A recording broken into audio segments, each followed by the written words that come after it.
Good afternoon and welcome to the December 9th, 2025 City of Apopka Planning Commission meeting. If you all stand with me for a moment of silent prayer and the pledge to the flag.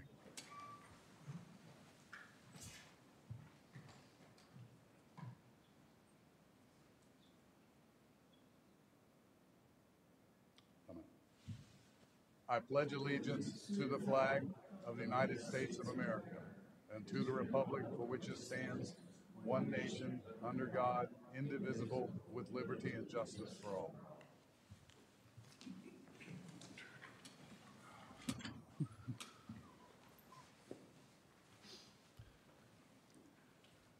During tonight's meeting, each agenda item will have a time for people from the public to speak.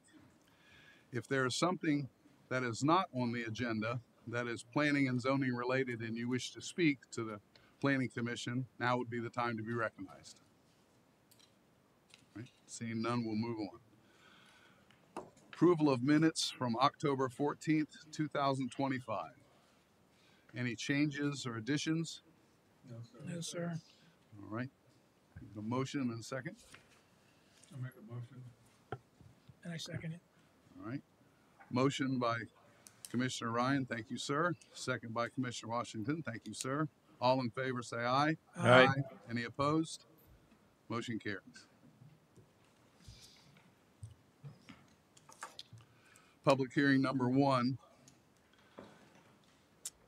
Owners, special exemption 95 and 135 Herman Smith Road. Owners Marilyn S. Braun Trust. Applicant Jonathan P. Hewells.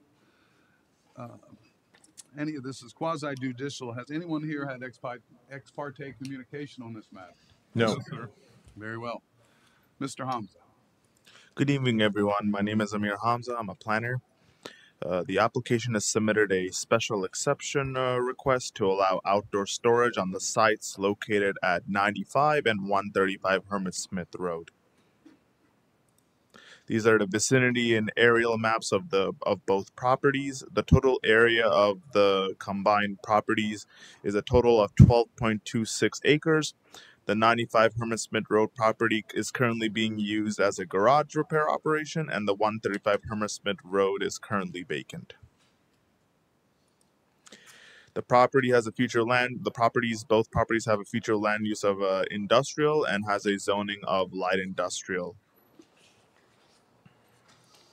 Here's a list of special exception review standards the applicant must comply to according to the Land Development Code.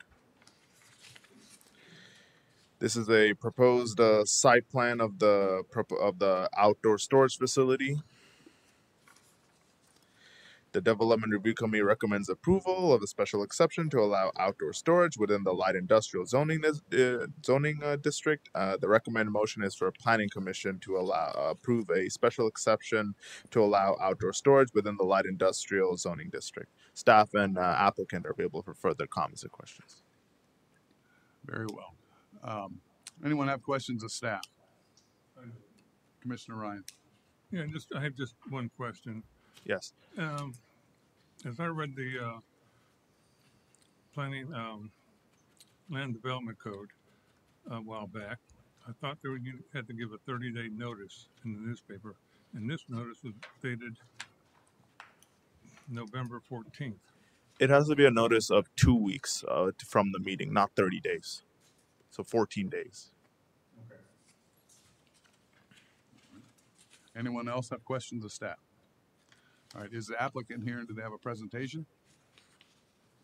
Oh, Mr. Chairman, just before the staff goes, Mr. Hamza. Yes.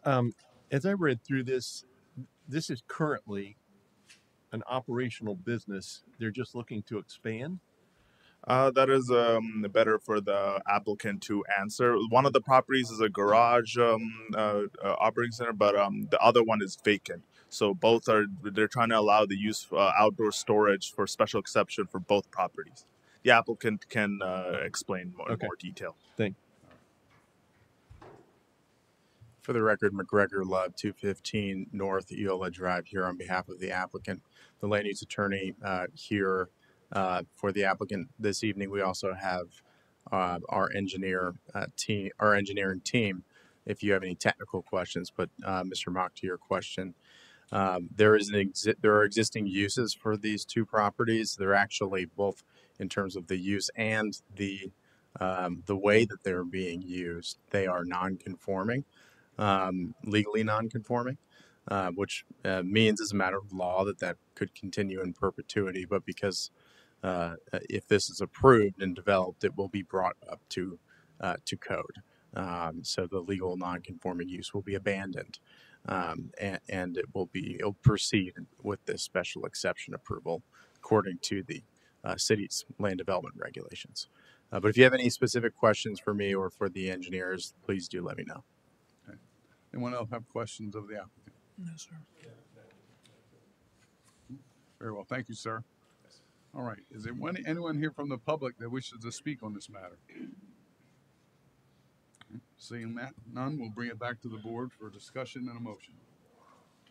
Mr. Chairman, I'd like to make a motion to approve the special exception to permit outdoor storage in the IL Light Industrial Zoning District, subject to the exhibits and findings by the staff report.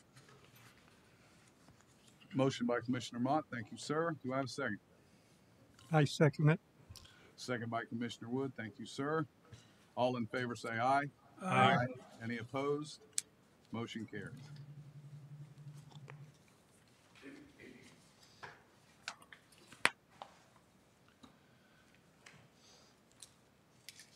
Public hearing number 2, ordinance number 3117, change of zoning, PD rezoning, master plan, and PD agreement, Ondich North. Owners 1 PM S1 Rio LLC, HMF LLC, Charles P. Stallings, Kim L. Stallings, Eugene E. Stallings Jr., and Crystal Denise Stallings. Applicant is Pulte, care of Aaron Struckmeyer.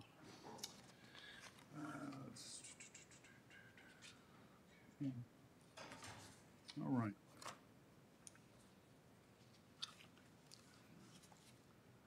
I don't know you, young lady. What's your name? Good evening, Jean Sanchez with the Community Mrs. Development Sanchez. Haven't Department. seen you up here for a while. I know. That's right. You've had a break from me. Excuse me. This is a request to recommend approval of ordinance number 3117, rezoning from County A1 to Citrus Rural, County A1 Citrus Rural to City PD Plan Development. The site is located at the northwest corner of Ondich Road and State Road 453, 429. It's approximately 196 acres in size. The subject property is surrounded largely by county rural lands with the Ondich South PD to the south, and existing use is primarily vacant land with scattered single-family residences. The future land use is residential estate adopted as ordinance number 3108 on November 5th, 2025, and consistent with the city's comprehensive plan and density of 1 dwelling unit per acre. Adjacent zoning includes County A1 to the north, east, west, and City Kelly Park interchange mixed use to the south. The PD includes a master plan and PD agreement governing development standards, infrastructure, open space, and phasing. The master plan, proposes a gated subdivision with 196 single-family detached homes using a clustered layout to preserve large contiguous open space areas, as well as multiple stormwater ponds, tree preservation tracts, and perimeter buffers. The project provides at least 50% required open space that includes the tree preservation areas, recreation lawns, and landscape buffers, as well as a multi-purpose trail system. The two primary access points are on Ondich Road, each with turn lane improvements. Internal circulation is a looped private road system with sidewalks and stub outs aligned with Ondich South for connection. The project may be built in 2 phases with the amenity center required in phase 1. Amenities include resort-style pool cabana with restrooms, covered mailbox kiosks, recreation lawns, multi-purpose trail system integrated with open space. The master plan establishes the estate-style rural character and vision for the northern JPA. The DRC recommends approval. The recommended motion is to recommend approval of ordinance number 3117, rezoning the property from County A1 to City PD, along with the master plan and PD agreement, finding the request consistent with the comprehensive plan, land development code, and compatible with the surrounding areas. Staff and the applicant are available for questions. Thank you, Ms. Sanchez. Anyone have questions of staff? Commissioner Ryan. I just have one question. With all this development around the Orchard Road, which wasn't designed for residential traffic, is there any plan to reduce the speed limit? I'll defer that to the applicant. I have a question for staff too. Luke Klassen, 1828 Engineering. I think you're referring to Ondich Road, correct? That goes east-west, south of the property? Orchard Road. Ondich. Oh, no, am I pronouncing it wrong? It's okay. Okay. Yeah, Ondich Road is a county road, and while we've talked to the county about potentially reducing the speeds, right now they're set as they are. We are looking to do roadway improvements, but there's no plans by the county to adjust the posted speed limit of the road. So you can't ask the county to lower the speed limit? 'Cause We can. The entrance on the east side of the development, there's a blind curve there. I wouldn't call it a blind curve. We're definitely taking advantage of where we're connecting to, so you can have as much visibility as possible connecting on the north side or the outside of the curve, so that we can see as far as we can. We picked that location on purpose in coordinating with the county staff and with the transportation engineers. This is the location recommended for the best visibility that we can get for this project. Thank you. Yeah. All right. Commissioner Mott. Did I hear you say it's gated? Yeah, it's proposed to be gated, so it'd be private roadways. Question, All right. The staff or the applicant? the gentleman, Okay. Applicant. Very well. Commissioner Washington. Mr. Applicant. Okay, we know that this project is Ondich North, Mhm. opposing to Ondich South, Correct. immediately facing each other, right?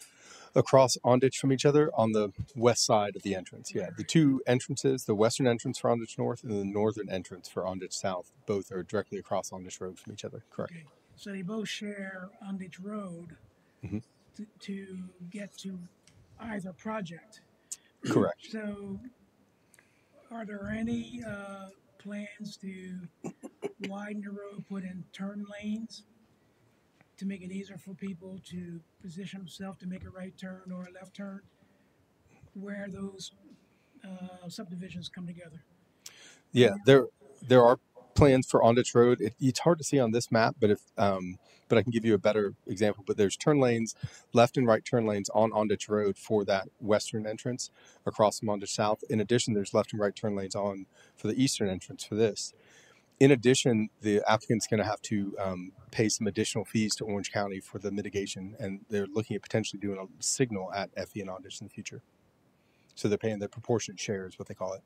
Did you say they have to put they may put in a signal? Did you say that? In the future, yeah, they're going to have to pay a proportionate share of any fees due for the signalization of the intersection.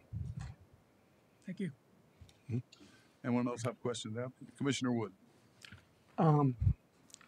The question I have is the entrance that matches with Ondich South. Mhm. Is it the east entrance or the west entrance? It'd be the west entrance. The east entrance is on what I would call the bell curve Yeah. of Ondich Road. Yeah, there's a water body. I don't know if it's a named lake to the south of that. Okay, And so, thank you. no problem.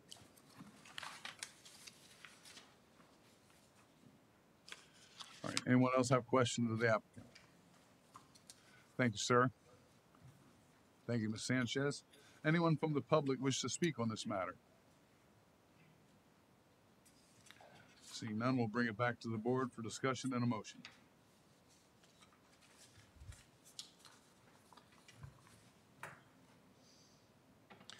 Mr. Chairman, this is a quasi judicial, so This one's a standard public No, hearing. that's not quasi-judicial. oh, number two. Oh, It's sorry. legislative. This one says my paper says quasi judicial. Sorry. It does, It and does? apologize for that, but the Land Development Code for Planning Commission on this matter, it's a legislative or standard public hearing. So sorry about the oversight.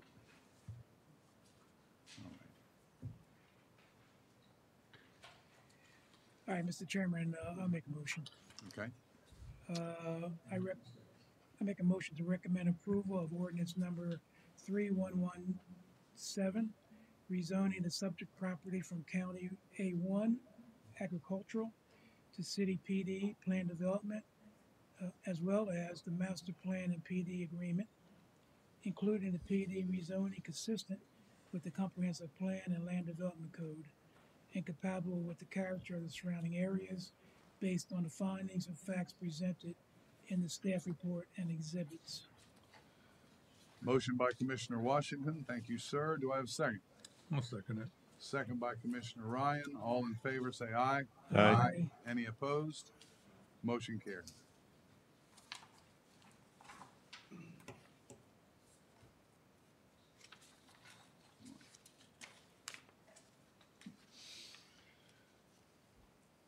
Public hearing number 3, Legislative Ordinance 3140, Future Land Use Amendment, 1030 East Sandpiper Street. Owners Lincoln Douglas Hayes and Lauren Elizabeth Hayes. Applicant Lincoln Douglas Hayes. Mr. Hamza. Good evening, everyone.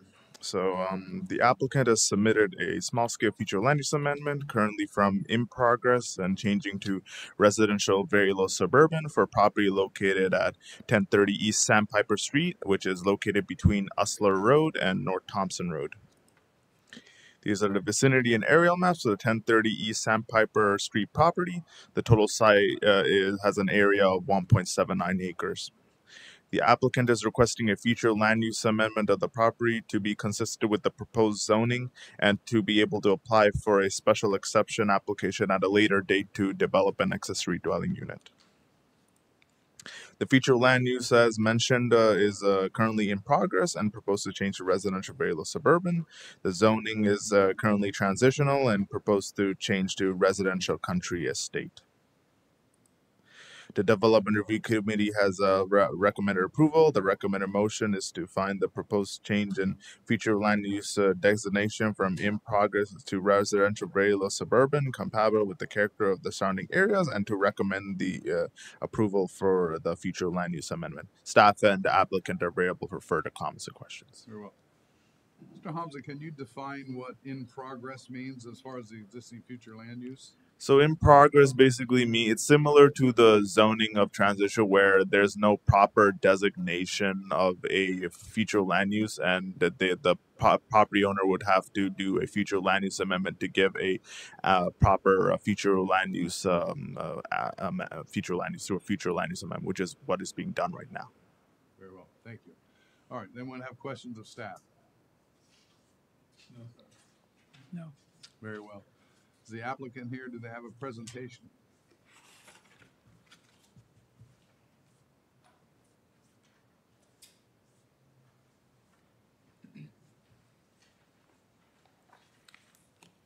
Your name and address for the record, sir. Good afternoon. My name is Lincoln Haynes. This is my wife, Lauren Haynes, 1030 East Sandpiper Street, Apopka, Florida, 32712. All right. And my family and I are here in support of the future land use amendment related to the ordinance number 3140. Our home was annexed to the city prior to us buying it, and we just want to have the correct zoning. We have a plan, or we are a multi-generational family, including our elderly parents, and the future plan that they talked about was trying to build an ADU on that property so that we can provide care for my parents there. Very well. Does anyone have questions of the applicant? Very well. Thank you, sir. Thank you very much. Thank you for your time. Anyone from the public wish to speak on this matter?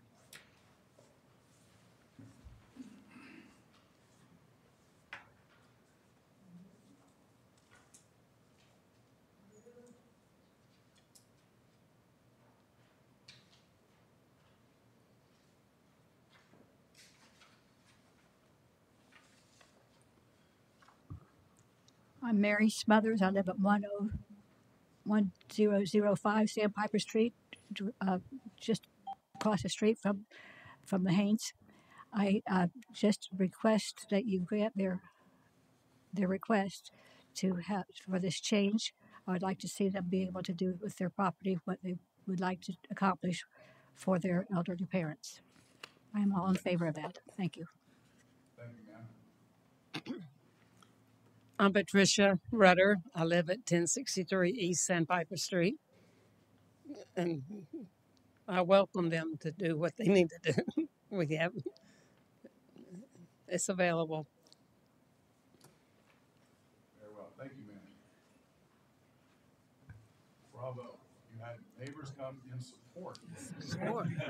Yeah, That's good. Bravo. that's a first. All right. Bring it back to the board for a motion.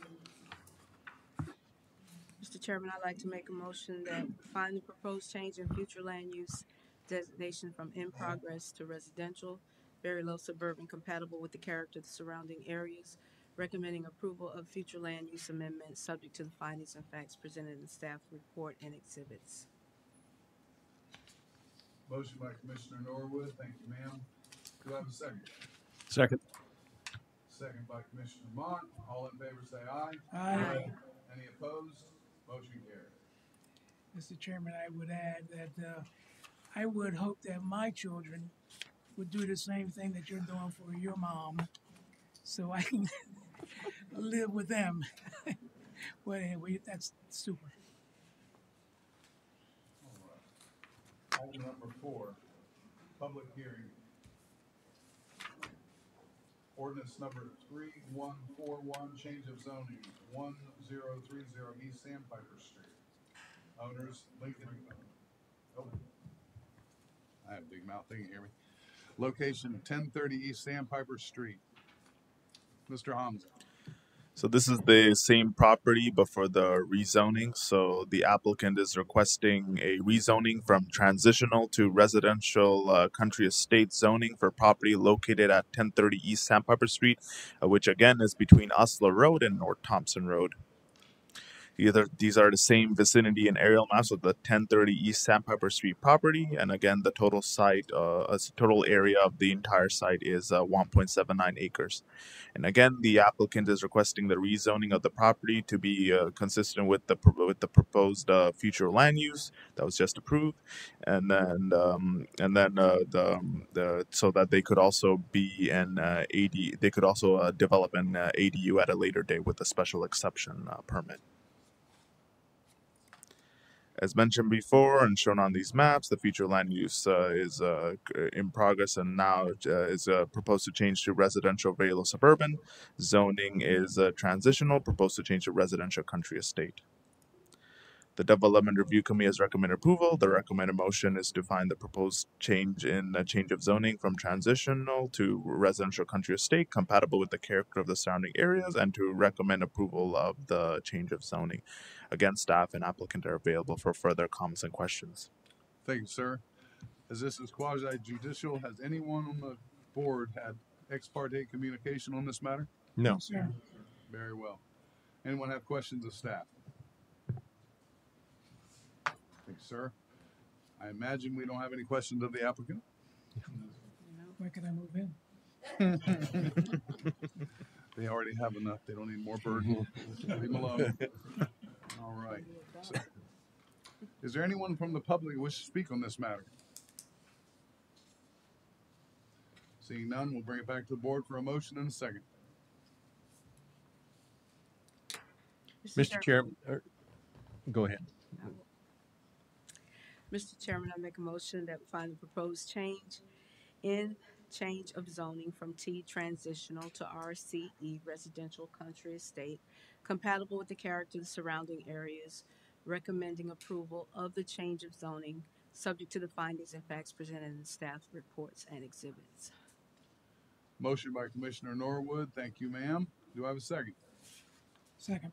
Second by Commissioner Washington. All in favor say aye. Aye. Any opposed? Motion carries.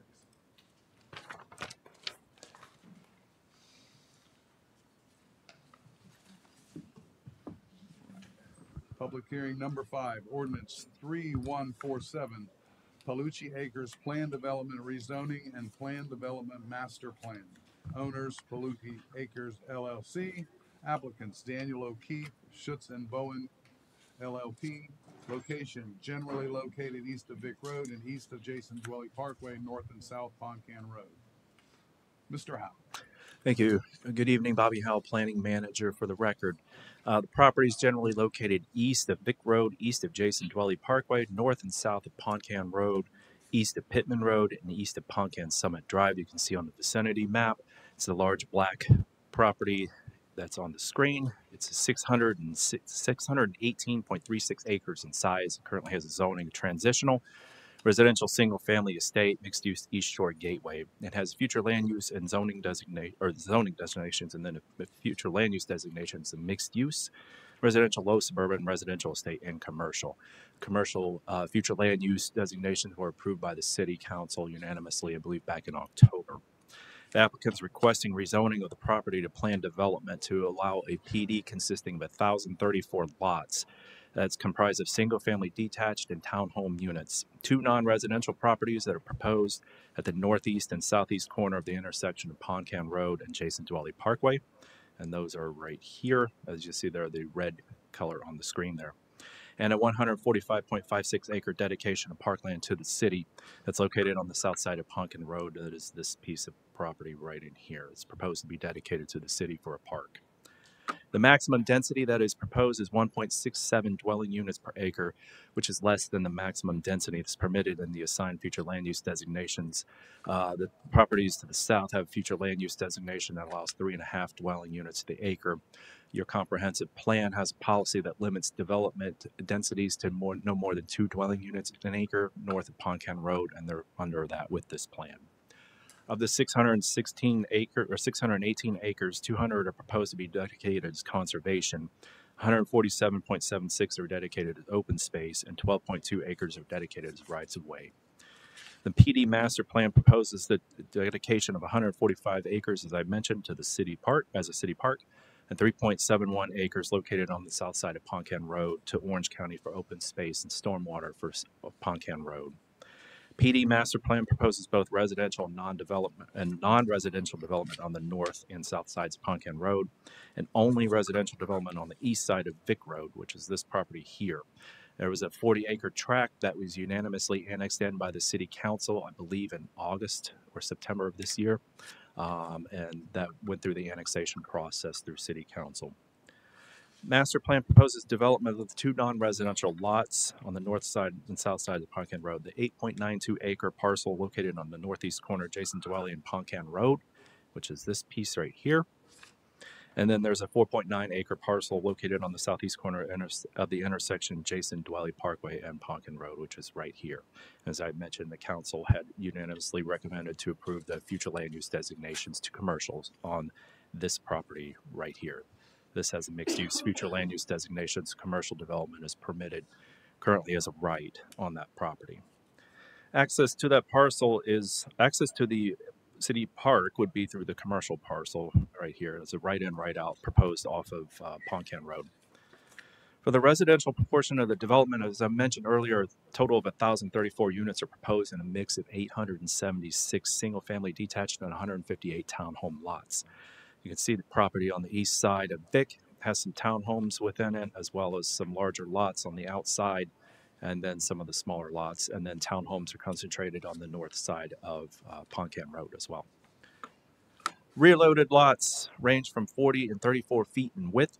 Single-family detached lots are front and rear loaded. Front loaded lots range from 95, 85, 70, 60, and 55 feet in width. Sounds like lottery numbers. I was reading them so fast. Townhome units are proposed in 6 and 8 unit buildings. PD master plan proposes 25-foot wide landscape buffers adjacent to the existing residential subdivisions. And you can see that outlined on the plan here, here, here, and over here. Back in the summer as well, there was a right-of-way, what we call a paper right-of-way, that was vacated through the city council. Half of that section was vacated, so there'll be a maintenance agreement required for that in the future. parcel is located at the northeast corner of Jason Dwelly and Ponkin Road. As I mentioned earlier, is 8.92 acres in size and accessed by a full access point on Jason Dwelly Parkway and a right in, right out on Ponkin Road. Parcel located on the south side of Ponkin Road, south of the intersection of Ponkin Road and Jason Dwelly Parkway, is approximately 4.9 acres in size. It's accessed by a right in, right out that's located on Ponkin Road, and you can see it on detail on some of the plan sheets that's part of the PUD. Permitted use within the PD master plan for the non-residential portions are include but are not limited to coffee shops with a drive-through component, bank or other financial institutions, childcare facilities, and restaurants. 347.76 acres are preserved as open space. This is a phasing plan which is proposed within the PUD. This is the open space plan which shows that everything in green would be preserved as conservation. This is the city park. And over here, and then the other green is conservation areas as well. As I mentioned, there's 145 acres preserved for the city park as a conservation area. Passive park, 54.44 acres are reserved as conservation. 13.82 are reserved as landscape buffers. 108.77 acres are reserved for stormwater ponds, and 2.16 acres of the non-residential areas are reserved as open space. Amenities include a pool, cabana, tennis courts, sports facilities, playgrounds, tot lots, outdoor fitness stations, and or picnic rest areas. In addition, a 15,870 linear foot trail will be dedicated to the city. In the parks area, you can see that outlined in yellow on here. And then there will be a 6,290 linear foot trail will be constructed in the Ponkin Road right-of-way. It's in the bluish color here. Which is Orange County. That would be owned and maintained by Orange County. And then a 16,250 foot linear foot internal trail system that's owned and maintained by the HOA, the master HOA.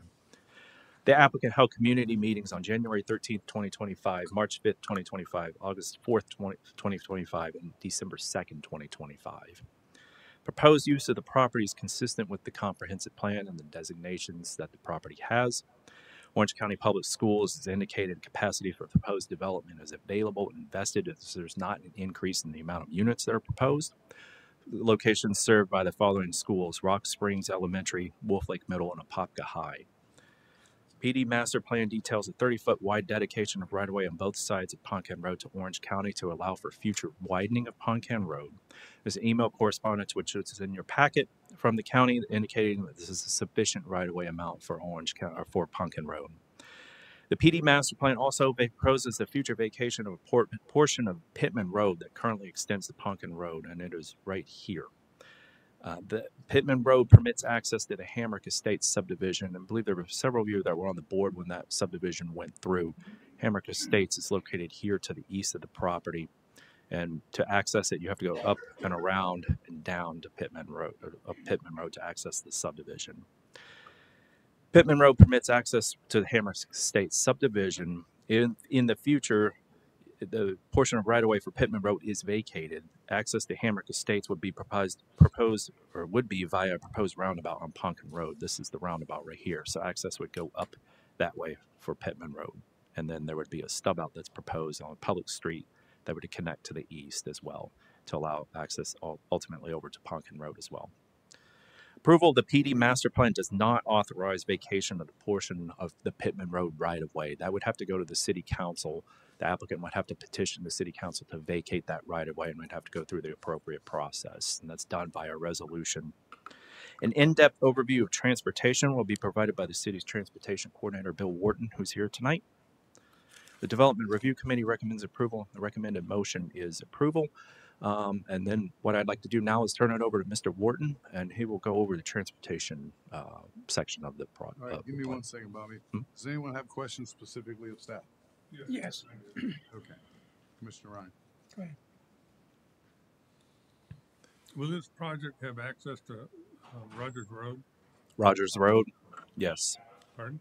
Did you say Rogers Road? Rogers Road, well, and it will have access to that substandard Rogers Road? Yeah, and they're proposing improvements on Rogers Road. And we can detail that in the transportation section of the presentation, which Mr. Wharton is city staff. Rogers Road be brought up to city standards before they have access to it? That would be a question during the transportation section of the portion. Mr. Wharton is city staff, so that's why I'd like to have him talk about transportation, because I know there'll be some questions related to transportation. Yep. One more question. There's a substantial amount of protected wetlands on this project. Who's responsible for maintaining these wetlands? Is it the city or the HOA? If they're dedicated to the city, ultimately be the city. Sometimes, in some cases, wetlands are dedicated with an easement to St. John's, the water management district. But So- sometimes it would be the So HOA. then the It just city would be depends. required to maintain the protected wetlands. Yeah, if the wetlands are dedicated to the city, there could be an easement agreement. Sometimes I've seen that where an HOA is responsible for that. It just You don't know depends. which way it's going to go. Not yet, not at this time. Yeah, we're at the rezoning stage right now. Yeah. Thank you. Commissioner Washington. Couple things. Did you say Pittman Road will be eventually taken out of service? The And that- plan, yes, sir. The plan proposes the vacation of Pittman Road, which is, let me go back to that shot where you can see it better. So as I'd mentioned, Pittman Road goes up like this. Here's the curve on Poncan. You Right. come down, Pittman Road is right there. Yeah. If you recall, I don't remember if you were on the commission when Hamrick Estates came through. I was. Okay, so that was part of their agreement, is that they had to basically bring Pittman Road up to standards to access it. And the way it works right now, Pittman Road is, I'll say, kind of like a giant driveway to access the Hamrick Estates subdivision. And if my recollection is correct, when Hamrick Estates was coming through, number one, there's a DA for Hamrick Estates that does not allow cross access into Rock Springs Ridge. Right. It's my understanding that the property owner would not allow access down to Poncan Road. So that's why Pittman Road goes up like this. Okay. Yeah. So, yes, they are proposing a possible vacation of Pittman Road, but the city council would have to approve that in a public hearing. Okay. Well, that's interesting because even when you drive up Pittman Road and you make the right turn, and then you go to the end, and you make another right turn, and then you come into the subdivision. But there are a couple of houses up there. Right. Yes. So, okay, if Pittman Road is vacated, how those folks are going to get to Poncan? The plan would be to access it through the roundabout and go up like this. And then Pittman, if you go back to the Hamrick Estates subdivision, if you drive down, and I know the houses you're speaking of, there's some up here and then down here. The Pittman Road would go up like this and over. And I believe this would just be the section that would be vacated. Okay. All right. You might want to, you're probably going to tell me you're going to defer this to the transportation specialist. Because I have a question about the roundabout. Is that you or going to be the other gentleman? Yeah, and Bill can talk about that in his Okay. presentation All right. as Well, well. let me stay with something that you can talk to. All right. All right. The tortoise, gopher tortoise, has been an issue for years. Right. So now it sounds here like the developer is going to remove the tortoise. Right. So you can get, and it's pretty standard for all developments that come through, you can get a permit for relocation of gopher tortoises from Florida Fish and Wildlife, and you take them to donor sites pretty much. Okay. Yeah. All right. And this might not have anything to do with this conversation, but as you know, Rock Springs Ridge has been wanting to restore its golf course for years, and Right. this area where you have the gopher tortoises has been an issue. Yes. How to how to relocate those tortoises. So is this the solution for Rock Springs Ridge? No, it's a separate item altogether. Is it separate? Rock Springs Ridge, their golf course, as you mentioned, is possible redevelopment of it. I've not heard anything in years, honestly, from anybody about that. But there's a site, long story short, off of Kelly Park Road. It's a 50-acre parcel where there's a gopher tortoise easement on that. But I don't know if that would be the recipient site for this or not. But we're at the rezoning stage, so gopher tortoise take permits are usually issued with the construction site plan, and we won't issue approval of that until we have that permit in hand. Thank you. All right. Anyone else have questions? I have Commissioner a question. Norwood. It may be more of an administrative thing, but you did say that there were 4 community meetings. You even specified dates. In our packet, there was a sign-in sheet Yes. for the December 2nd meeting. Right. but there was not a summary. Right. Will we get that? I like looking at the summary because the summary includes all of the questions and concerns that the people Right. in that community have. The reason that the summary was not provided was because we didn't get it in time. We had to have the packets finished a week ahead of time. Okay. So that's why. Okay. Anyone else? All right. Bill, it's your show.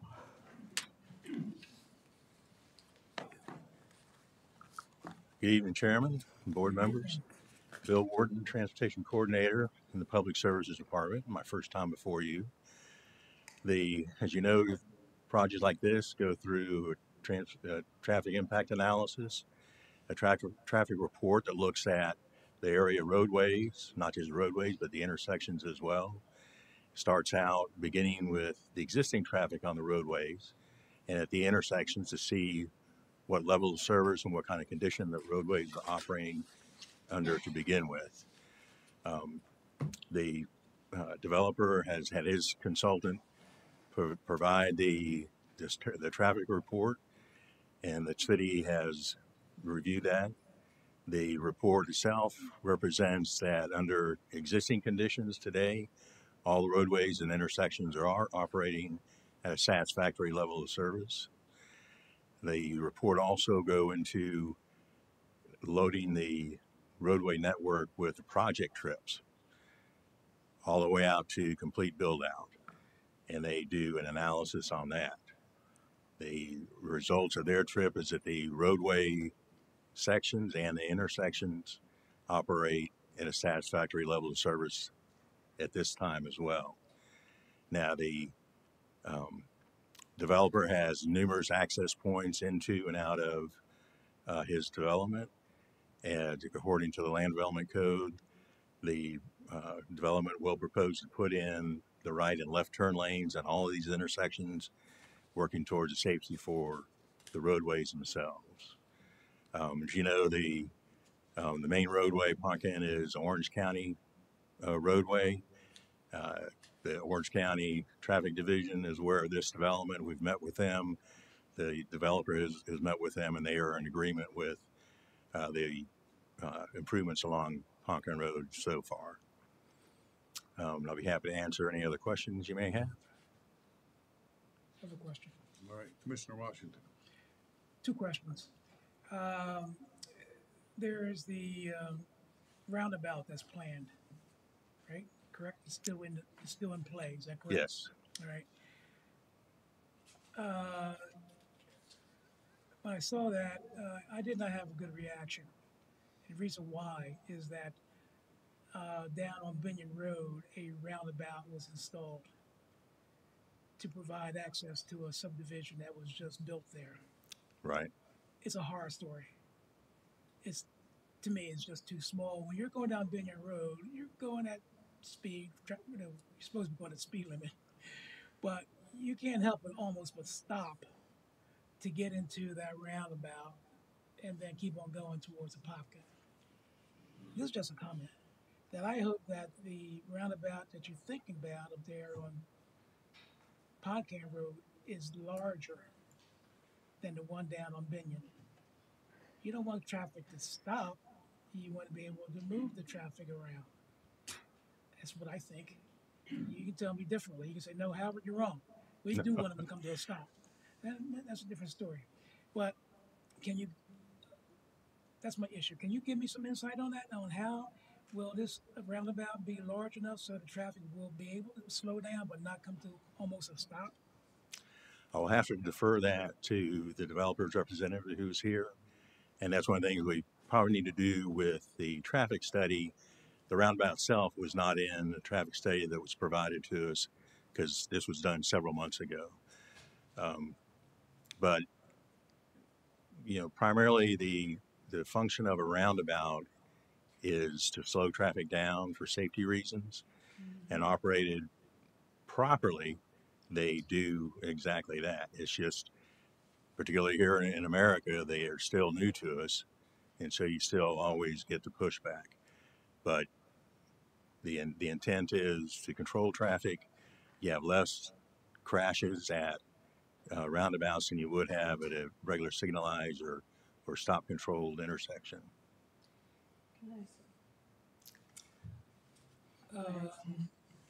I'll yield to you, but you got to yield back to me. Okay, I'll yield back to you. I just want you, because Commissioner Norwood. you mentioned the traffic impact analysis. Does that does it identify like potential issues that may come about, like what he's talking about, what may happen with Uh, the uh, traffic calming device, the roundabout and whatnot? Does the analysis identify what may be an issue in the area when they do the traffic impact? it does. It Okay. gives us an idea of where there may be extra heavy traffic trying to going through an intersection or not. Fortunately, it seems like under the conditions, both the existing conditions, but when you add all of the project traffic, that everything still continues to operate smoothly. And then the helpful part of that is again the deceleration lanes going into the project itself. Will there be other traffic calming devices besides that roundabout? As far as I'm aware, that's the only one. only But one? again, I'll point to the developer's representative and let him answer Okay. that. Anyone I'll else? yield back to you. Oh, okay, thank you. Commissioner All Washington. right, this is the last one, and then I'll be quiet. All right, this project, you had 4 meetings with the community, which is fantastic. I've never seen that before, with as many people going to those meetings. And I looked at the names on those lists, and you had some very influential people who live in Oak Hill. And I'm sure they're the ones who had issues about the traffic coming out of Oak Hill onto Poncan. Can you tell me what will be done to appease those people? Do they have specific areas that they're concerned about? Well, it was I mean, the ability to get out in and out of the road in right. terms of Poncan. Something about line of sight, elevations, or something. I'm not quite sure exactly what they were talking about, but it's in here. Right. The best I can say is again, all the intersections still operate at an acceptable level of service. During the rush hour, even your best design intersections may have some delay on them. So there's not, can't guarantee that that's not going to happen. Okay. Commissioner Wood. Right. How many entrances and exits are in I'm this? sorry. How many exits and entrances are on this particular plan? Access points into the, I think the total is like 12 or so. Do you recall? Yes. And all of them come out onto Popcamp? Pumpkin, Vic, Dwelly, throughout the whole development. Yes, sir. How many of them come out onto Popcamp? I'm sorry. How many come out onto Popcamp? Come out onto Pumpkin. I think I counted 6. Oh, I'm sorry. You're asking about the volume of traffic, or I'm asking about the actual entrances and exits. I think I counted 6. on straight on Pumpkin? Yeah. Yeah, that sounds about right. Okay. My concern in that short of a distance, it will be a disaster on every Monday through Friday morning of people going out to work, because you're not metering them out. You have 6 metering points.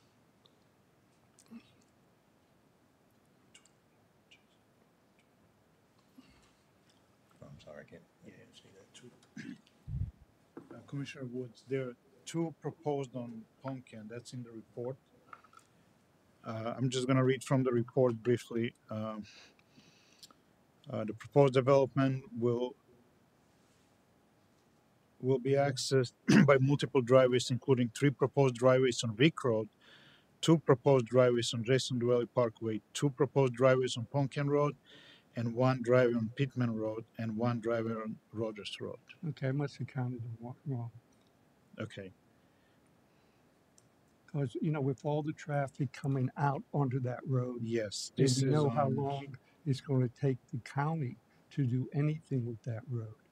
Um, we need to come up with a way to meter the traffic better with, as few in and out that makes sense.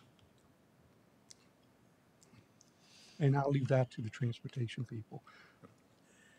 The um, the developer is going to contribute his property towards right of way up and down Poncan Road to be widened at a later time when more development comes on and eventually the roadway will become congested. So the right of way, a lot of the right of way will be there. Um, Once the road is widened to 4 lanes, that's going to affect the intersections along the way as well.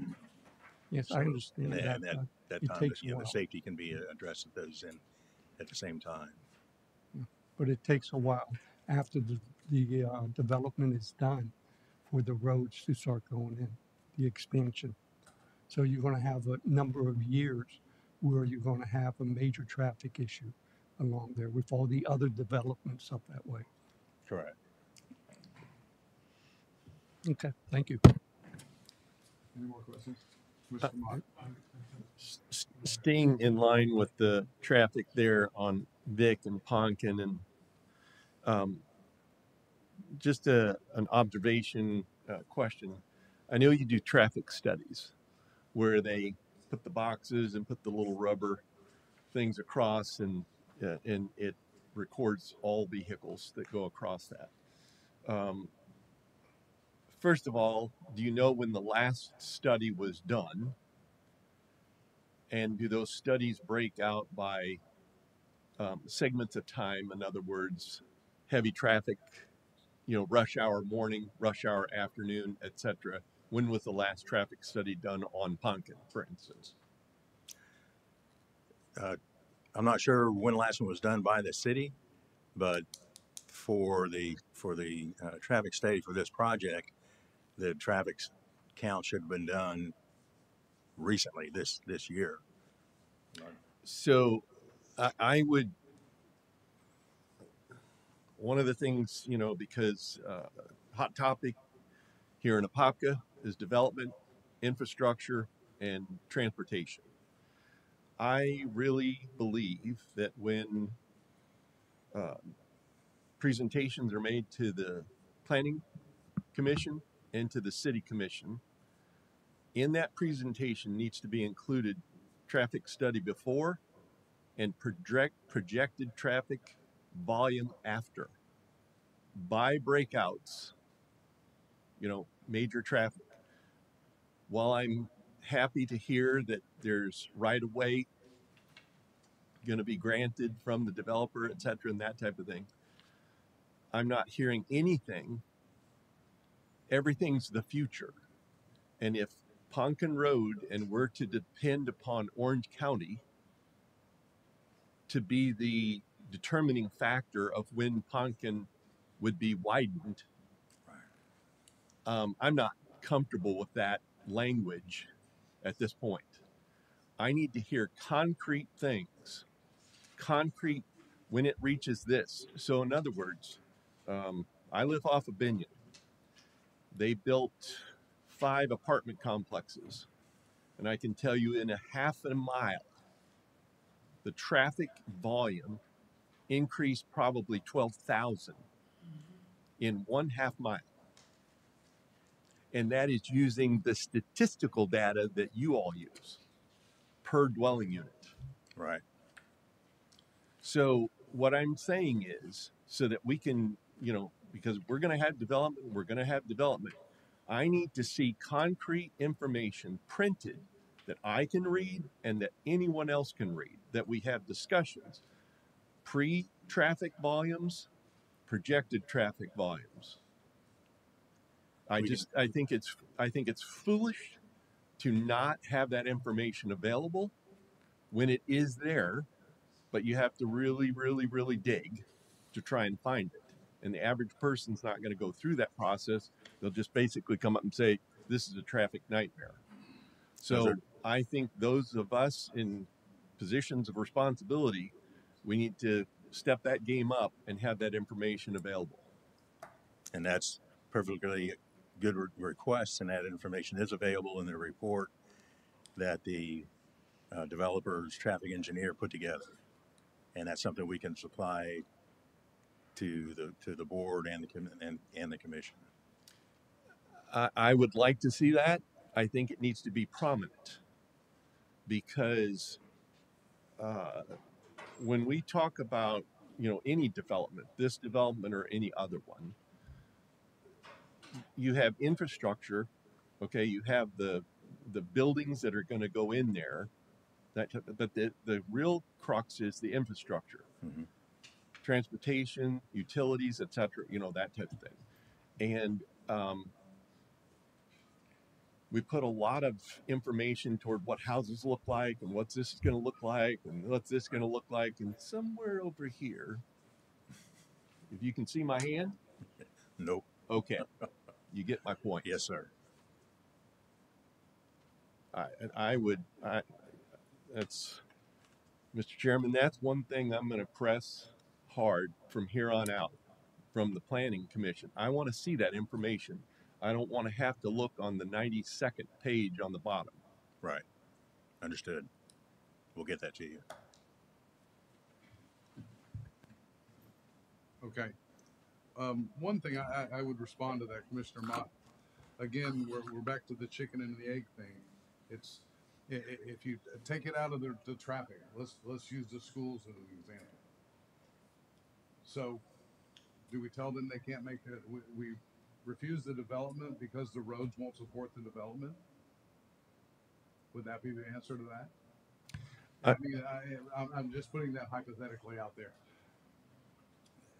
They follow. They build a subdivision, the schools catch up. When this comes in here, and if you read the LOS for the road, it says that they have the numbers here saying not the specific numbers, but that it will meet the LOS standards of the proposed build out of the development. I've read that. So I want to know what the number is. Okay. Because right now I'm just sitting, it's satisfactory. Mm-hmm. Well, satisfactory to you and satisfactory to the next person and satisfactory to the next person are all arbitrary. I know there are studies, I know there are specific things that this road can handle X amount. And the question that I always want to have, okay, fine, I'm fine with that. What happens when that doubles? Ooh, what happens when it triples? Well, when do you reach the break point that Orange County then is motivated to widen Ponca? And so what I'm saying is, I mean, honestly, if I were there, I'd be requesting a traffic study yearly on Poncan Road to be able to show the traffic flow, because you've got this little section, you'll have that traffic, but I think what we're not necessarily looking at is how much through traffic uses there. Binion is Commissioner Washington said, he's very familiar, and so am I. Binion Road for years was the major artery from 441 to Winter Garden. And it still is, even though you have the 429. That's not even people that live on Binion. So all I'm saying is, I understand what you're saying, Commissioner or Chairman. I get that, and I'm not opposed to certain things, but we've gotten to the point that we can't just keep, this is satisfactory. This is, meets standard. What's standard? I want to know what the standard is. What's the next level of standard? What's the next level of standard? This is Mike Woodward. He's with Kimley Horn. He was our traffic guide who reviewed the plan. He can probably explain that a little bit clearer than I can, so I'll turn it over to him. Sure. Thanks, Bill. So when we were looking at this, we kind of had a similar type of question of, okay, well, if it's satisfactory, what does that mean, and what sort of a buffer is there after this project? And so I can tell you that there are going to be a noticeable amount of additional cars both on Poncan and on Vic. Both of those roads have quite a bit of existing capacity. And matter of fact, if you look at a lot of the concerns from the community meetings, they were more about speeds on Poncan Road and concern about how it's tough to navigate through there when there's all these curves also. So just back in terms of numbers, the standard of where we would say Poncan Road is broken is right under 15,000 vehicles per day. And that takes into account the characters of Poncan Road, characteristics, the lane widths, the fact that there's oftentimes not turn lanes, and several of those other factors. If it was a road that was had other characteristics, the maximum volumes that you'll typically see on a two-lane road get up as high as 19,000 vehicles. And those are just some industry standard numbers. So Poncan already has a limit that's considerably less than maybe what you would call like a perfect two-lane road, being that it's at around just under 15,000. Now, once this development is finished, once it's complete, all the cars around the road, the total volumes will be right around 10,000. So there's still significant buffer. There's still additional time, additional vehicles that can come from other developments prior to this road needing to be widened. It's definitely time to have those conversations and start looking at when that time frame is. But I can tell you that a project or a number of projects that are of similar magnitude to this one, that's in a proximal area that's kind of close, is what it would take to get you up over that around 15,000 vehicles per day, which again is much less than the 20,000 that can often be accepted. As far as peak hour goes, we kind of start with daily trips, and then we look at the peak hour, meaning the worst hour of the day. And the peak hour trip was similarly, upon completion of the project, Poncan Road will be right around 2/3 of the way towards capacity. Similar on Vic Road, you're closer to needing to widen Vic Road than you are Poncan. And Vic Road also has some vertical curves that are limit the sight distance and really cause need for improvements to be sooner than Poncan Road. But as far as guessing the exact timing, it's really going to be dependent on other development and other things that are happening in this area.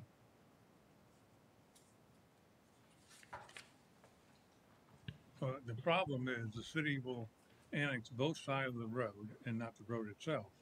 And the city council wants the county to bring it up to city standards, the road up to city standards, but there's no incentive to do it. So we're stuck with these inefficient roads because the city and the county and the developer don't get together and get that road fixed. You know, I don't care who pays for it, but the road needs to be fixed. You know, there's several cases around Apopka where the city annexed both sides of the road, but not the road itself. And another question I have is, will this development have access to Rogers Road? Yeah, a portion of the development will have access to Rogers. Yes. Okay. Who owns Rogers Road? Rogers Road. I don't know if that's it's a city road. City road. Is it up to city standards? Previous the previous developments that have been approved were all deemed to be sufficient. So Rogers was deemed sufficient to support those developments. Okay, but is the road itself, is it up to city standards? Yes, sir, it is. It is now? Yes. I haven't been on there in a while, but a few years ago, it was not up to city standards. Yeah, there's several developments that are out there that use that as their primary access to get down to, I think it's Lester Road. Right. Yeah. But it is up to city standards. As far as I understand, yes, sir. All right. Okay. Anyone else? Very well. Thank you. Thank you. Is there anyone from the public that wishes to speak on this matter? Sir, the applicant is here and has a presentation as well, Mr. Sorry? Chairman. The applicant is here and they have a presentation they'd like to make. Yeah. Very well.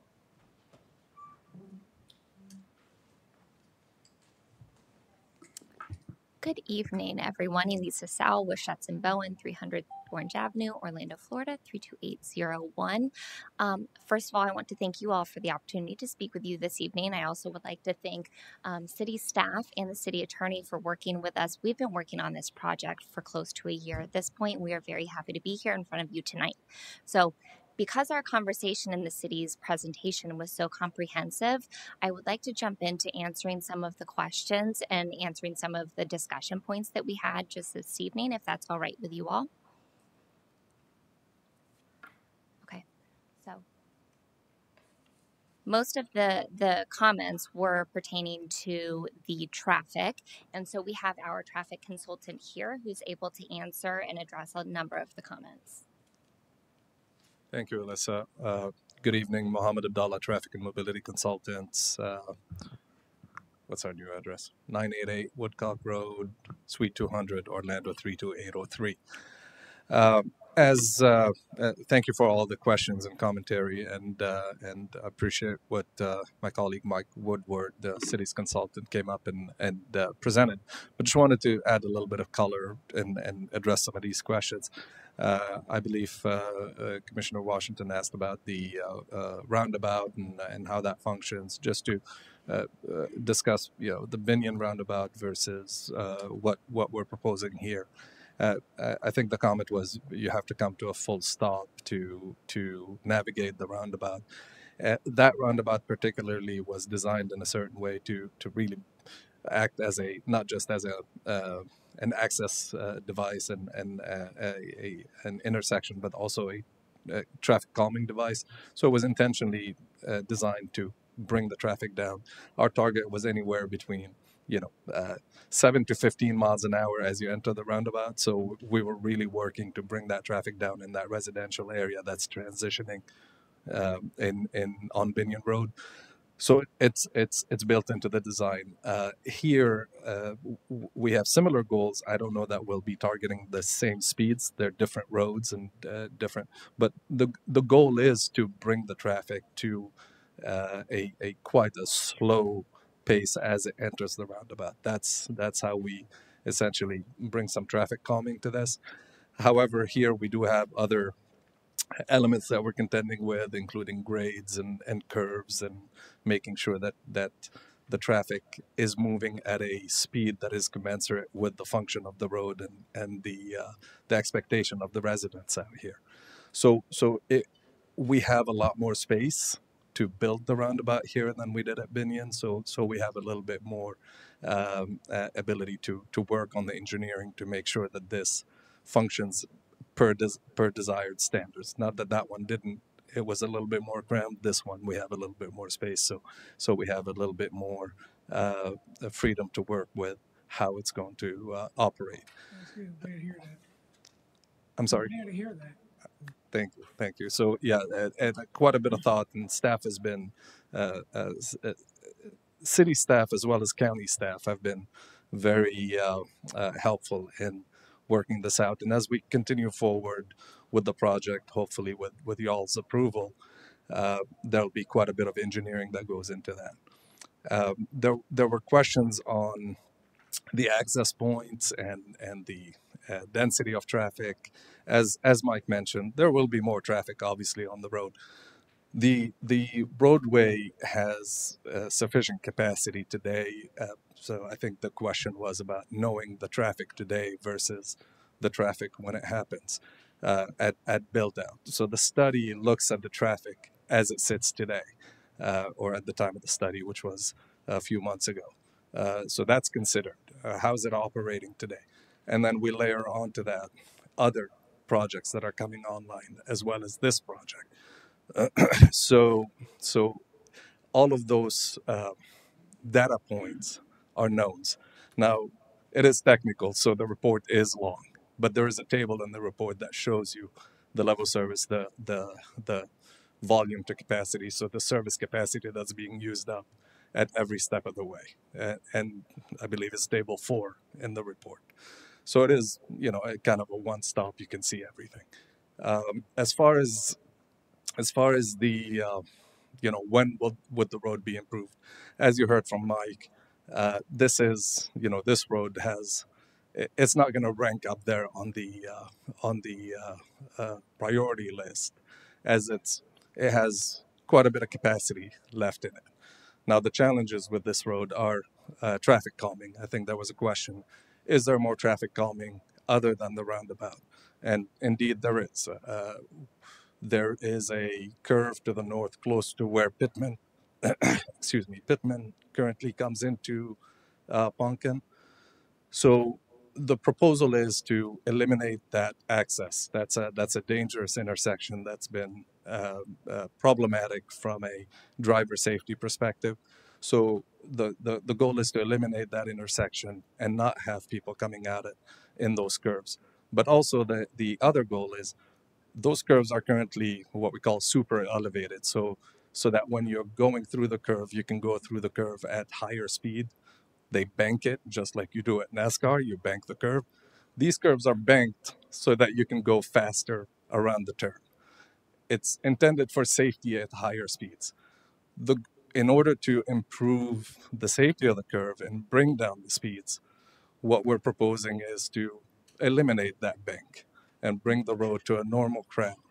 And then, as part of that, also add lighting and add a median so that as you're going through the curve, there's not only are you curving at a normal speed, there's a median. We're separating the cars so they don't bump into each other, and we're lighting it so that it's very clear that you're going through a space that is not a straight road. Uh, Again, those are ongoing. There's quite a bit of engineering that's going to go into that, but that's the concept that we're committed to as part of this application to work through and get permitted. Um, and finally, when we looked at where to access the road, there was a question about access. There were several iterations on how to access Poncan and how to make sure that the traffic works efficiently and safely. So we went through several iterations of analysis with the county involved, with city staff involved, to really optimize the plan, not for necessarily the property and the development, but more so for the function of the road itself. So what you're seeing here is really taking into account the flow and the safety of traffic on Poncan Road. I'll finally touch on. I think there was a question about Vic Road as well, and the access on Vic Road, and what's happening on Vic Road. Yes, there are some pretty challenging vertical curves, ups and downs, and side distance issues. Part of this development, obviously, we will make improvements at the access points to be able to connect. But the ultimate improvement is the city already has budgeted for the design, and this applicant will be a participant in that process for the design for the four laning and essentially smoothing out of Vic Road so that it becomes a 4-lane divided, smoothed out roadway where all of these site distance challenges are addressed. So that's already moving forward in the works. Now, it's important to remember that all of this is going to happen over a number of years, but this project as well is going to happen over a number of years. It's not like your approval today and tomorrow there's going to be 10,000 new cars on the road. This is probably 7 to 10 year project that will happen. As those things are happening, the roadway improvements are happening, and in the zoning, the rezoning, there was a commitment that there would not be one residential lot sold north of Poncan Road until the Poncan Road improvements are in place. So there's quite a bit of road work that's going to happen that precedes the residential development with this. So the traffic is really coming out. The traffic improvements and roadway improvements are coming out ahead of a lot of the impacts. Well, who's paying for the road improvements? So go ahead, Dennis. the developer will be paying for the Pumpkin Road improvements, which is quite unusual. It's going to be millions of dollars that will be required in connection with the turn lane improvements, the roundabout, the smoothing of the curve, removing the bank, etc. So that's going to be done by the developer. They're not going to be receiving impact fee credits from the county on that. That's going to be coming out of this project. So just to clarify, that's an existing problem today that this project is enabling a solution for, and we've committed to be doing that at the beginning of this project. So that's going to be coming along. We can't have an access point to any of the development that connects to Pumpkin without having those improvements constructed. And we've committed to that in the PD. So we understand that the traffic is a concern, and we've been here and have been working with the city and Orange County. And Pulte has already, which is the developer, has already started working with the county and the traffic consultant on putting together design plans for the Pumpkin right-of-way improvements. So I did want to bring that to light, as that'll be the developer who's going to be paying for that. Also, to clarify, with respect to Rogers Road, there were a few comments. While there aren't any improvements that are necessitated by this development, the developer has going to be continuing to look at that as they move through the permitting process. So if it is determined as they work with the city, because Rogers Road is a city road, if there are improvements that are needed, such as striping, maybe a little bit of widening, that's something that the developer is willing to talk with the city about. Well, on page 3, it says many residents made comments about Rogers Road, believing it's substandard, which a few years ago what definitely was, and not safe. So that tells me it's still substandard. I cannot vote yes on this if Rogers Road's not going to be brought up to city standards. I believe Mr. Howell is mistaken, and that's my opinion. So again, we're willing to work with the city on this. We are at the rezoning stage, so we are very early on in the process. We are going to have to be coming through with an MDP along with then construction plans. So there's going to be plenty of time for those commitments to be made, and I can let our traffic consultant also talk to that. You have to realize that safety, there's nothing more important than safety. So that's my priority, at least. Just on the Rogers Road, so basically, as we go through the permitting, engineering and permitting, that is one of the requirements of the city, that we connect to standard city roads. So a road that is substandard is required to be brought up to standards as part of the city's requirements. As you know, Rogers Road further south was essentially improved, and ribbon curb was put in. All of that happened because the development accessed the road, and the city basically required them to bring the road up to standard. This would be no different. So when we get to the engineering stage, we will be required to demonstrate to the city that the cross section is up to standard, and if it's not, part of the permit would be to have to bring Rogers Road as an access road up to city standards. Otherwise, they wouldn't give us access to it. Who's going to pay to bring Rogers Road up to city standards? I'm sorry, sir? Who's going to pay for the improvements on Rogers? It would be the applicant that would have to do that. And we acknowledge your concern about the safety. We completely understand that. So just to touch base on Pumpkin, we had mentioned that there would be street lighting. There is currently no street lighting. The Pumpkin Road area that we're talking about is a little bit over a mile long. It's a very, very long stretch of road, and they are talking about we have proposed and have committed to street lighting along Pumpkin to add the safety, along with the right-of-way dedication is going to double the size of the roadway. In addition to the roundabout improvements, there will be a trail that will be installed that will be a county trail. It's going to be pushed all the way back to the north portion of that added 30 feet. And it's going to be wider than the existing sidewalk. We understand that there are some issues with washout with some of the areas on sidewalk along Pumpkin. And so that's going to also address those concerns as well. So you'll have an added safety benefit along this whole area of, let's see, top button. I always get this wrong. This whole area here will have a trail system. That's good. Is the developer going to guarantee they won't connect to Rogers Road until Rogers Road is brought up to city standards? I believe that is the requirement, but I'll let the developer Yeah, speak to this. sorry, Aaron Struckmeyer of Pulte Homes. As mentioned, it's certainly going to be required by the city if the city is deemed it is not up to standards. I know there's varying opinions on if it's standard or substandard. I think there's standards within the city, and Bobby, you can, or anyone from the city staff can certainly correct me if I am wrong, that there's a documented engineering standards manual that states what that has to be, so it's pretty black and white.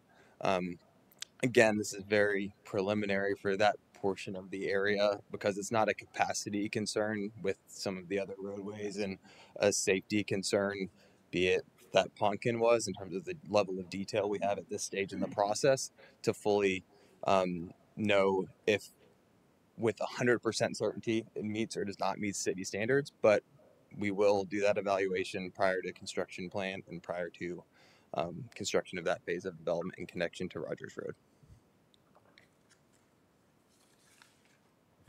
I see on the bottom of page 3, you addressed some of the concerns, but you left out Rogers Road, which makes me wonder. I mean, it sounds like it's an easy fix on your part. What I believe we can agree to is that if it is determined that it's a substandard road, it will be brought up to code. Before the development is started or finished. Before construction of this. Of the residential Yes. units. Typically, those offsite improvements are done concurrent with the on-site roadway improvements, and thus before any homes or residences are constructed in that phase, it would be required to be completed as a condition of the approval. Correct. For likely that major development plan when that comes back before I think, does that come before planning commission? Yes. And then city council. So you'll see every single one of these phases will come back before the public hearing process again in the future to discuss the details specific to each individual phase. Well, I think it's very generous for the developer to bring the Rogers Road up to city standards. I'd like to see somebody do it. Like I said before, I don't care who does it, but it needs to be done. Understood. And I did just want to bring up onto the, I'm sorry, I was hitting the wrong button because, so the purple area right here is the area, the pod that would be developed in connection and would be the only pod that would be using Rogers Road. So just to clarify, and this is much further along in the process, this project is contemplated to be approximately a 10-year build out. So this would be much further down the roadway. Yeah, each color here basically represents a separate development phase. So as you can see, 7 phases of development, yes. Of which that's one of the last phases. Yes. Very well. Anyone else have questions of that? No, sir. Thank you very much. Right. Anyone from the public wish to speak on this matter? Seeing none, we'll bring it back to the board for a motion to discussion.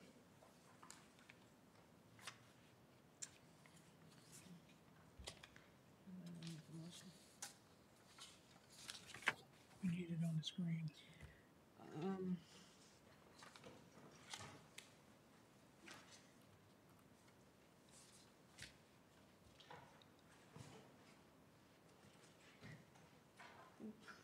Mr. Chairman, I'll make a motion that we recommend approval of the zoning of the subject parcels from T transitional to RSF 1A residential single family estate and MUESGT mixed use East Shore Gateway to the PD Plan Development District and approval of the PD Master Plan based on the findings and facts presented in the staff report and exhibits.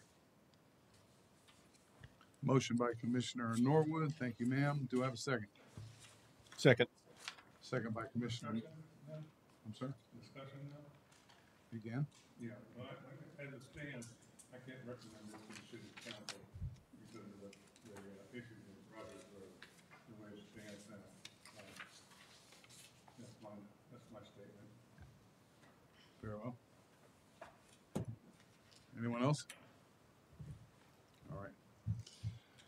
Motion by Commissioner Norwood, second by Commissioner Mott. All in favor say aye. Aye. Aye. Aye. Any opposed? No. Motion carries.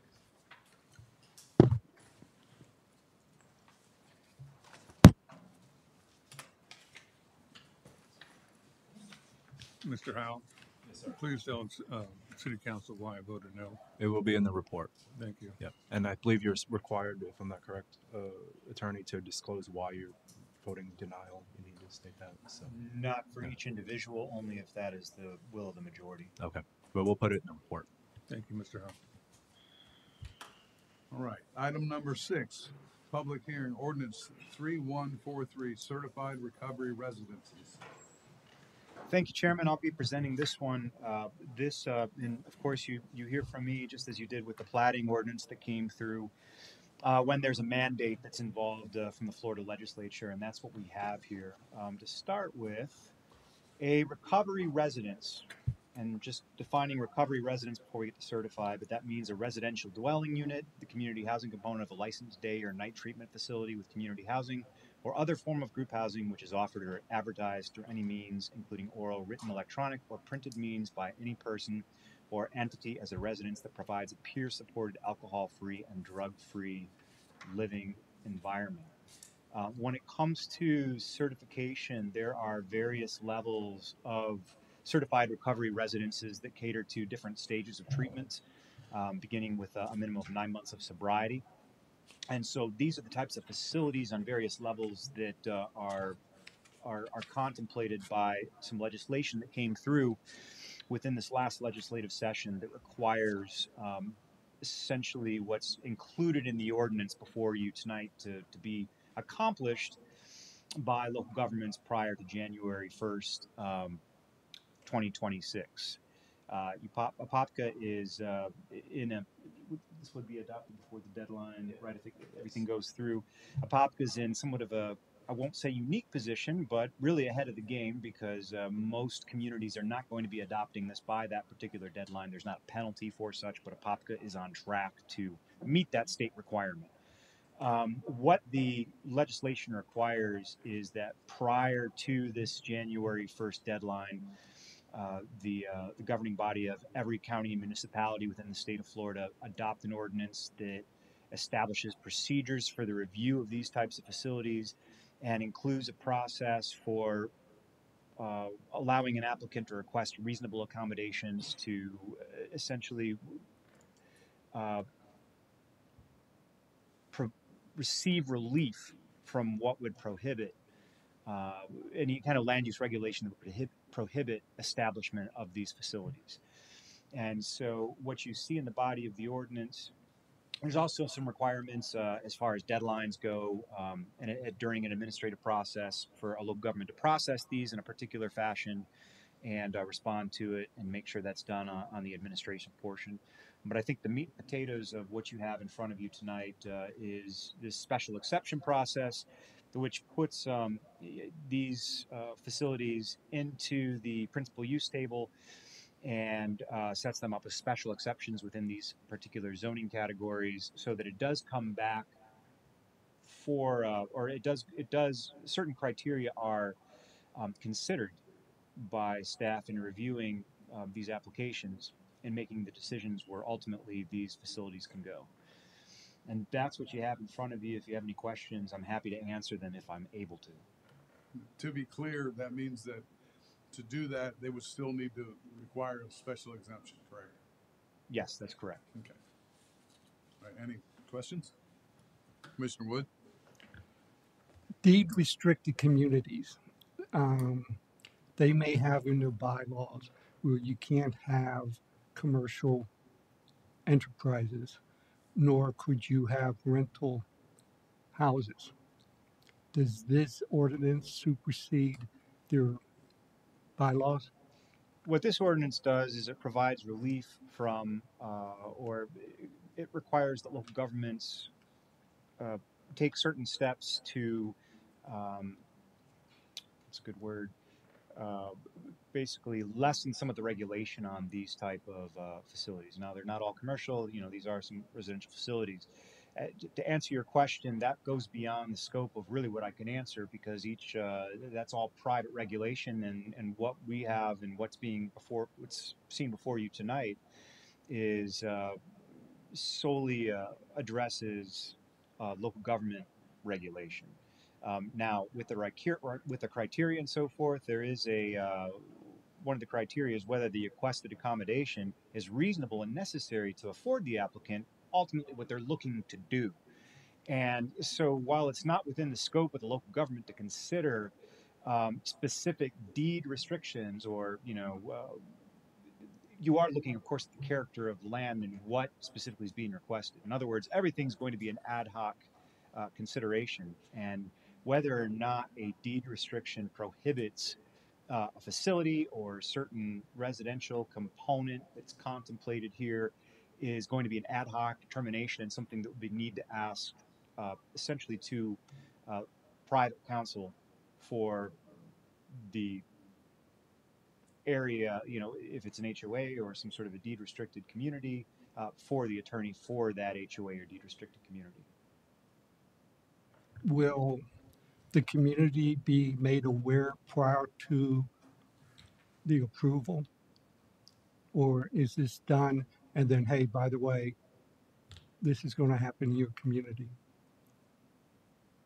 Well, you still have the application and the process that going through the city's process. As far as special exception notifications, still go through the typical notifications and processes that the city has enacted, so there would be notice required, even if it's an administrative decision. Thank you. All right. Any more questions? Just a comment, Mr. Howe. I mean, obviously, Mr. Shepherd, I know that this is part with state statute, and I understand that part.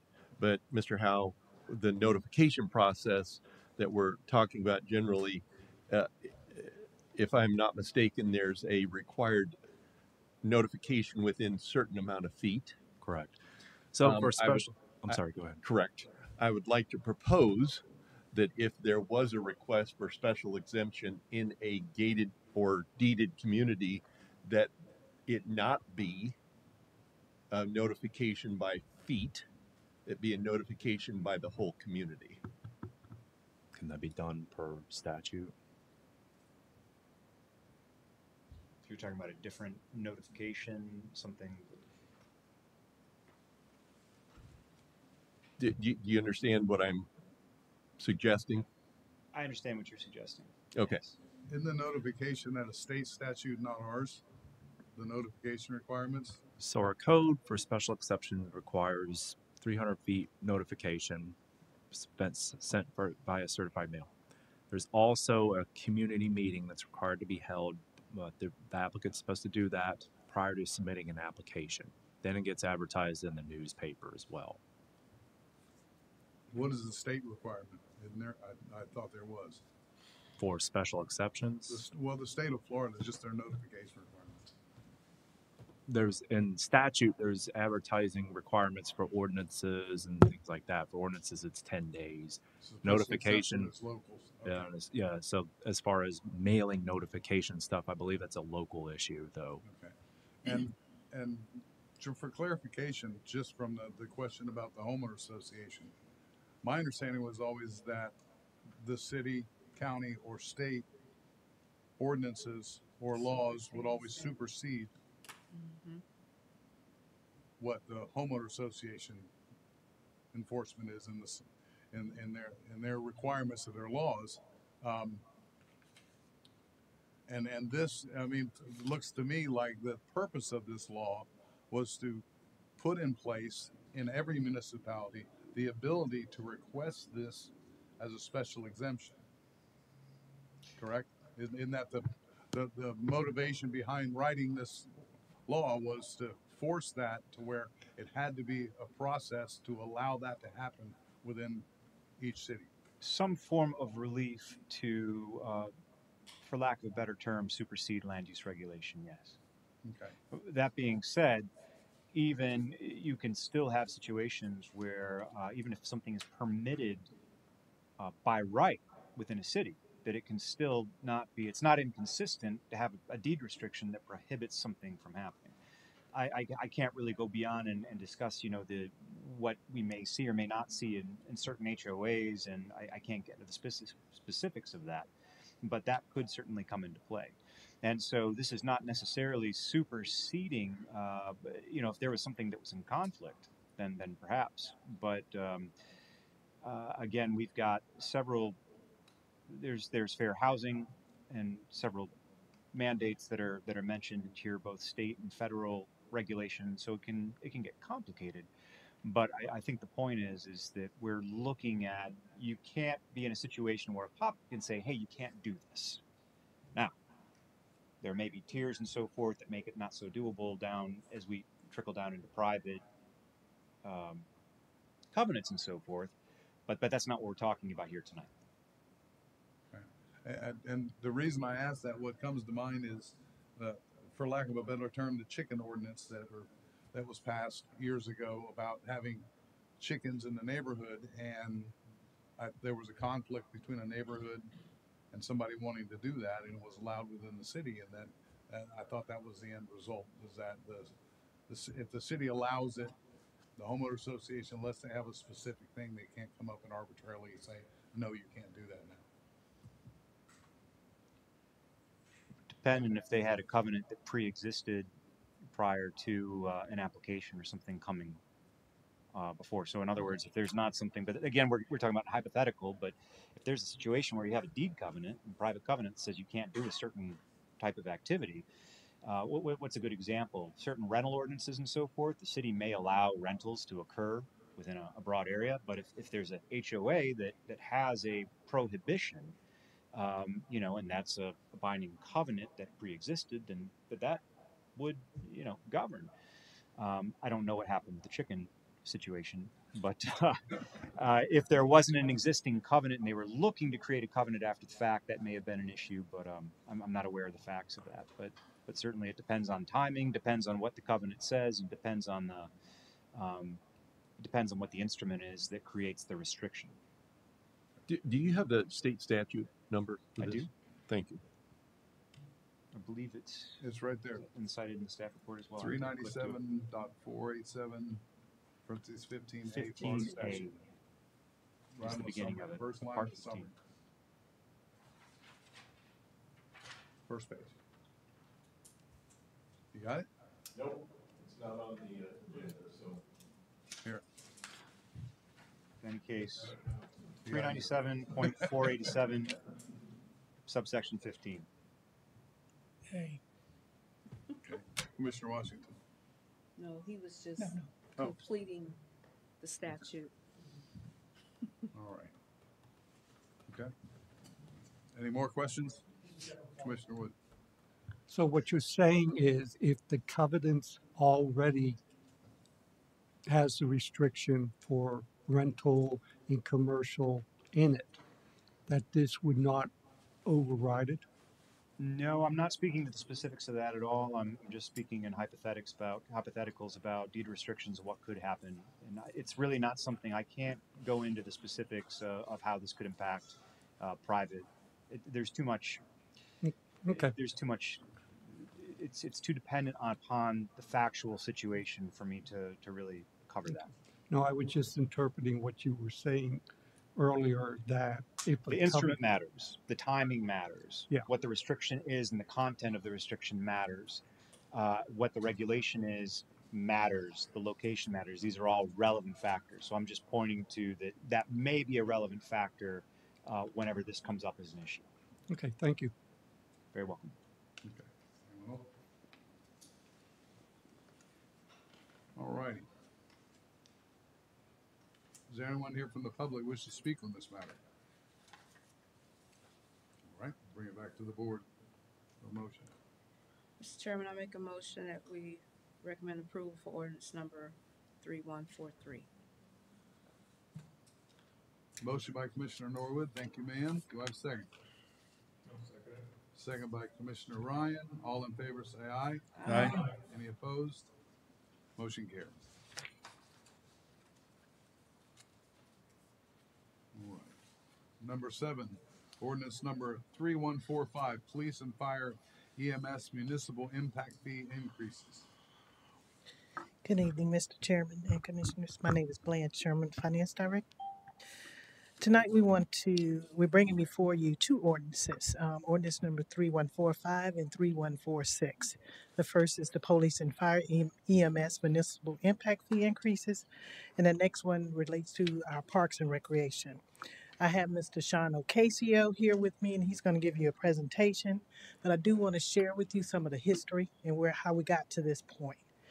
We started with the workshop on July 17, 2025, where Mr. Henry Thomas with Ralph Tillis presented the municipal impact fee study results to our council.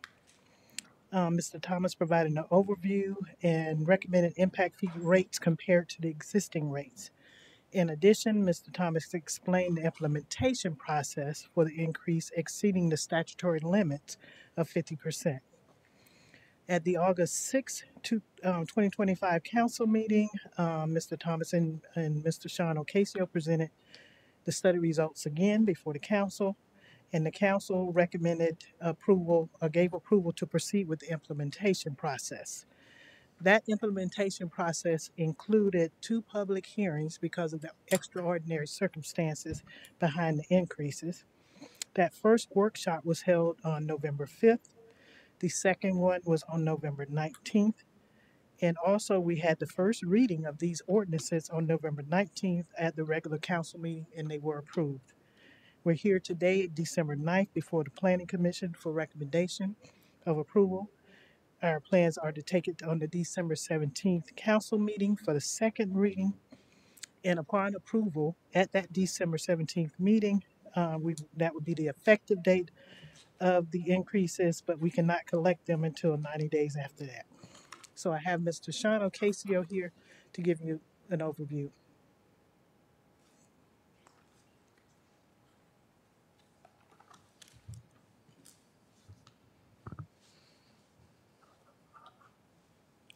Good evening. For the record, Sean Ocasio, Raftalis Financial Consultants. I've been the project manager on behalf of Raftalis, working with the city in updating the police, fire, and parks and recreation impact fees that we'll be discussing tonight. As a, excuse me. As a quick agenda for what we're going to be covering in this presentation, there'll be a little bit of discussion on some basics on impact fees and some of the legal considerations associated with them. We're also going to discuss on a high-level basis the method by which we design these fees and then the major assumptions included in the analysis, and then go over the summary findings and recommendations and discussion on implementation. So a little bit of background primer on impact fees. These are fees that are paid by new development that result in an increased demand for municipal services, whether that be police or fire or recreation and so on. These fees are specifically used to pay for growth-related capital facilities. So the money that you collect from these types of fees, you can't use them to pay for any sort of operating costs or for replacement of existing type of assets. These are just for growth-related expansion and equipment and capital. And the benefit to these fees is that it avoids having growth-related costs. So as your city grows and as that places demands on your police department, on your fire department, on parks and recreation, and you have to incur additional costs in order to provide the same level of service to your community, these fees help not burdening your existing residents with some of those costs. It's causing growth to pay for a portion of itself, or growth paying for its own way here. With that, the fees have to be reasonably and equitable to all parties. There's a dual rational nexus test, which essentially it's a two-pronged test that says when you're designing these fees, you have to design them using the capital costs associated with growth, and then when you collect these fees, those revenues that you get from the impact fees, you then have to use them on growth-related projects. So it's making sure that you have the growth-related costs built into the fee, then go towards the growth-related projects that you're going to use them on. These fees have to be based on reasonable level of service for the community. In the case of the city, there's, again, we're looking at police, fire, and parks and recreation. So we're talking, officers per 1,000 of population, acres per 1,000 population, and so on. These fees cannot be used to meet any sort of deficiencies that you may have. So an example would be if let's say the desired level of service for the community is 2 officers per 1,000 population, but currently you're providing 1.5 officers per 1,000 population. The additional capital cost that the city would have to incur to bring the standard up by bringing on those additional officers and the additional vehicles and equipment and those sorts of items, you could not use these fees to pay for those items, because that would be essentially trying to make growth subsidize that portion. So it's only for expansion related capital. And then these fees are then adopted by ordinance process for the city. Some preliminary legal considerations. So these fees are governed by what's called the Florida Impact Fee Act. That's Section 163 of the Florida statutes. It was created back in 2006. Previous history related to case law and some other items. In recent years, this bit of legislation has been updated numerous times, with some of the most recent changes taking place this year in 2025. That'll actually be taking effect in beginning of 2026. So some of the requirements from the Florida Impact Fee Act associated with the design and having of impact fees is that these fees have to be calculated based on most recent localized data to the community. So recent being defined as within the past 4 years, and localized to the community has to be specific to the city. So as a part of our analysis, we made sure to use the city's existing asset records, capital improvement program, so planned expenditures, your existing call data, population projections, all those sorts of items, all within the past year. Some other items here, the Impact Fee Act requires that these fees be accounted for in their own separate funds. The city already does that because the city has these fees in place and has had them in place for years. There's some other items here. One of the ones I wanted to call out near the bottom is general government does have the burden of proof in the challenge of an impact fee. That was one of the changes that took place a number of years ago. And as far as the timing of these fees, you cannot collect them before the issuance of a building permit. So some of the more recent changes that have taken place with the impact fees is with respect to implementation.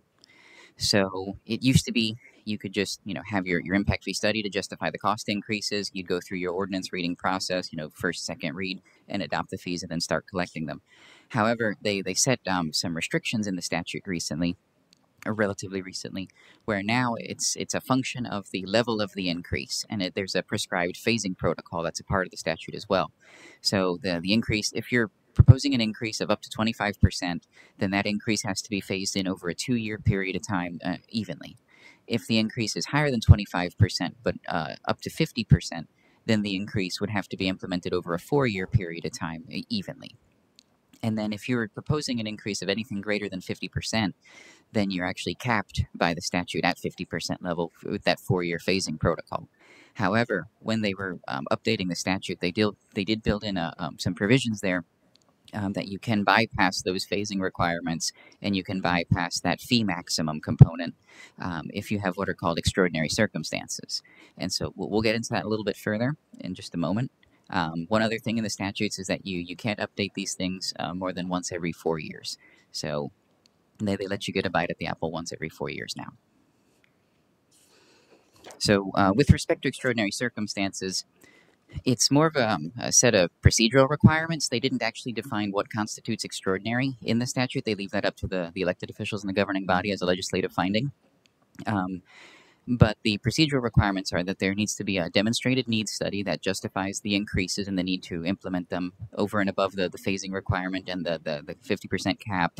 There has to be 2 publicly noticed workshops specifically devoted to discussing those circumstances, which, again, as Blanche mentioned in the introduction, the city has already gone through that process. And then there's a voting requirement of at least 2/3 of the governing body vote in support in order to implement through that protocol. One thing I'll mention is these set of procedures are changing in January, but you won't be subject to that because the implementation will be set for later this month. But it's just important to note. And so with that, here what I have on the top first set of bullets and second set of bullets is the extraordinary circumstance steps in their existing form. So again, you have to have the demonstrated needs study, which would be the impact fee study justifying the cost side of everything, and then the fees, and then also the need that you would have for exceeding that 2 to 4 year plan. The 2 meetings and then the 2/3 vote, like I mentioned before. In its revised form, that'll take effect in January 2026. You'll still be able to increase fees over the 50% cap. However, there is a required phasing component now, whereas before, like right now, you don't have to do that. Starting in January, you would have to phase it either through 2 or 4 year period of time. It does require unanimous vote of the governing body. And if you haven't updated impact fees in 5 years, then you actually can't implement through that approach. So just some changes there as to what's going on with the statute. It's been an area where they've done quite a bit of changes in the past few years. So we just wanted to notate that on the front end here. Quick overview of calculation methodology. Essentially what we're trying to do is come up with a fee per unit, so a calculation of a cost per unit. And so we're developing a projection of units, so that would be residential population forecast for the next 15, 20, 25 years, projection of residential dwelling units, as well as a projection of developed non-residential square footage, so non-residential commercial space developed. We're looking at the service level criteria for each group. So on the police side, officers per 1,000. Parks and Recreation side, acres per 1,000. On the fire side, we're looking at staffing. We're looking at calls and insurance rating and so on. And then what we're then doing is we're looking at the total investment that the city has made in each respective department. I'll use police as the example here. The total investment that the city has to date, so that'd be everything that's invested in station facilities, equipment, vehicles, and so on, and taking those capital costs and then looking at them and going, based on the rules in the statute, what's allowed to be included in the impact fee, because that's another set of changes that they did was they've started to limit what you can include in these fees. So we go through the exercise of going through all the fixed assets of the police department, fire department, parks and recreation department, and looking to see which ones can be included, which ones need to be excluded. The ones for exclusion are any assets that have a shorter useful life than less than 5 years. And you have to include major capital infrastructure. So we look at the existing investment, that you have to date. We look at the planned near-term future investment in each of those respective departments. What's in your multi-year capital plan for the city? Are there any new stations? Are there any new, parks, things of that nature? And we then look through those projects and also do the same exercise. What can be included? What needs to be excluded? And then we take that net bucket of costs, if you will, the sum total of those two items, and we apportion it on a per unit basis. The way we do that is we look at when it comes to let's say the police and fire side, where that fee is applied to both residential properties and non-residential properties. So we look at the city's call data, response calls, to try to apportion some of the costs based on demand. We're looking at square footage for the city in terms of developed square footage based on property appraiser records. We're also looking at Census Bureau data with respect to estimates of where people spend their time. And so trying to apportion those costs between residential function and non-residential function.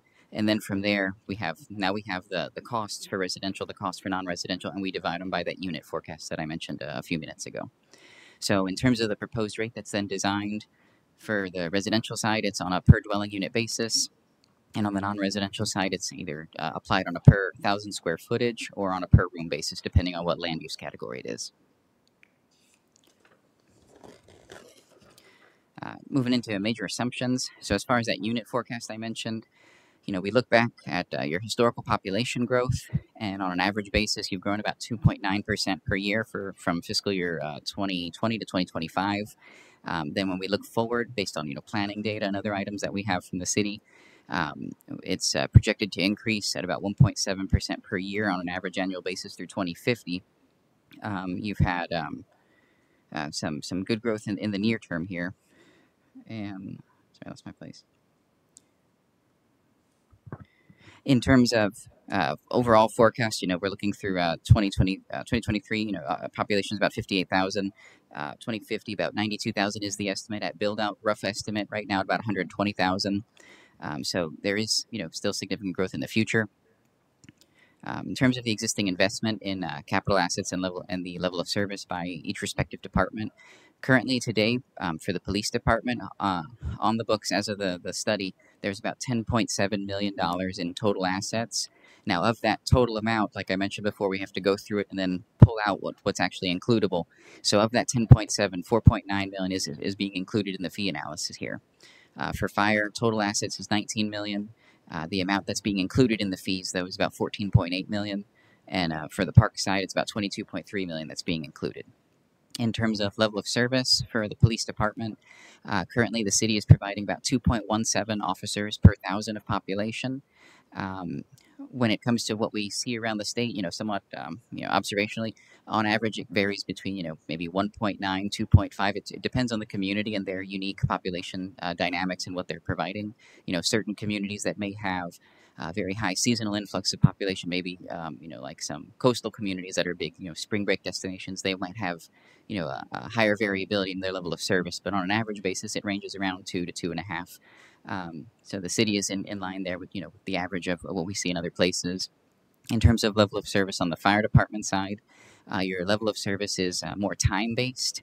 And so that's service time of 5 minutes and 20 seconds at 90% of the time for first response calls. And that's being met. And the city is providing a level of service that is given a rating for ISO of a rating of 1, which is the highest rating you can have for a fire department. On level of service for Parks and Recreation, the city's target is 3 acres per thousand. However, the city is exceeding that, providing approximately 8 acres per thousand right now. So in terms of all the level of service requirements, you are meeting with the targets that the city has set for itself, and those are all being met and projected to be met going forward.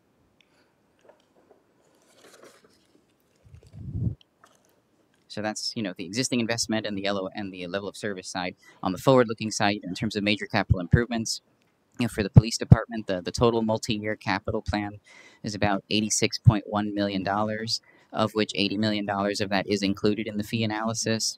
Some of the major projects in there, the public safety complex, the police department's allocation of that's about $54 million. There's also a training facility in there for about $25 million. For the fire department, total capital plan for the multi-year period is just under $51 million. Approximately $41.8 million of that is included in the analysis, and that includes the fire department's allocation of the public safety complex. That's about $32.3 million, and then also a new station that's being added, station number 7 at $6 million. There's also another $1.5 million in vehicles and supporting equipment that goes with that fire station as well. For Parks and Recreation, the total plan for the multi-year period is about just under $117 million, of which about $26.1 million is included in the fee analysis. Some major projects there, land acquisition, about $20 million, some new soccer fields, tennis and pickleball courts at your various facilities.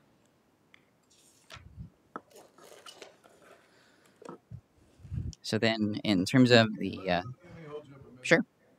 We are delving down into details of where every penny of this was being spent. I think we need to kind of streamline this a little bit. Sure. We don't need to know what dollars and cents are going to each and every thing. We just need to get the overview of this, I think. Can I ask a question? Sure. I got a couple questions. Are fees in line with other Florida cities of our size? In other words, is it mid-range, high range, low range? So actually, if I can jump a slide ahead here. Yeah. There is a comparison survey that we did for Apopka. So I have one for each fee type. There's police, then a couple slides later there's fire, and a couple slides later there's Parks and Recreation. On the police side, you are on the higher end of the fees. We're very high end. Yeah, that's substantial. Now, how do we justify that? Well, it's based on the cost for your community. So, for instance, if we look at the total investment in the police department today, like I mentioned earlier, it's about $10 million, maybe $11 million in total assets. The plan that you have that you're implementing over the next 5 to 6 years, I think, was $80+ million of additional investment, again, for that public safety complex and the training facility for the police department. So one thing that you'll see, and one thing that we see when we're looking at these types of fees, is when it comes to communities that are currently undergoing a significant capital investment to improve upon facilities, especially in today's dollars with all the inflation that's occurred with construction costs, those fees are going up higher for communities that are updating them now. And for, like if you look on the low end of the comparison, let's see, some of these communities, what the comparison doesn't show is when was the last time some of these communities either had an update in their fees, or what level of fee did the city choose to implement versus what the fee may have been calculated to be at its fully burdened level. So those are other items that aren't shown here, but on the police side, it would be the high end. I have a couple more questions. Yes, sir. The projected population, I believe, is low. I think Commissioner Moore stated on social media that Apopka alone, population rose by, I believe, 7%. That was last year, and you've got an average of 2.9, and then it goes down even lower to 1.1. up to 2050. That's just my opinion. I think your projection of population is low. Another thing is you have impact fees per resident dwelling units. Are they the same for 1,000-foot dwelling unit as it is for a 5,000-foot dwelling unit? So if I go back, so that is the fee per 1,000 square feet. So No, if the that's so it I'm talking scales. about residential. I'm sorry. That's commercial. I was talking about residential. For residential, it's applied on a per dwelling unit basis, so it's irrespective of So the basically, size. you have a 1,000-square-foot dwelling unit and a 5,000-foot dwelling unit. They pay the same impact fee. Yes, sir. I think that needs to be adjusted, in my opinion, per square footage or per 1,000 square foot. That's my opinion. Okay. That's all the questions I have for now. Okay. Anyone else?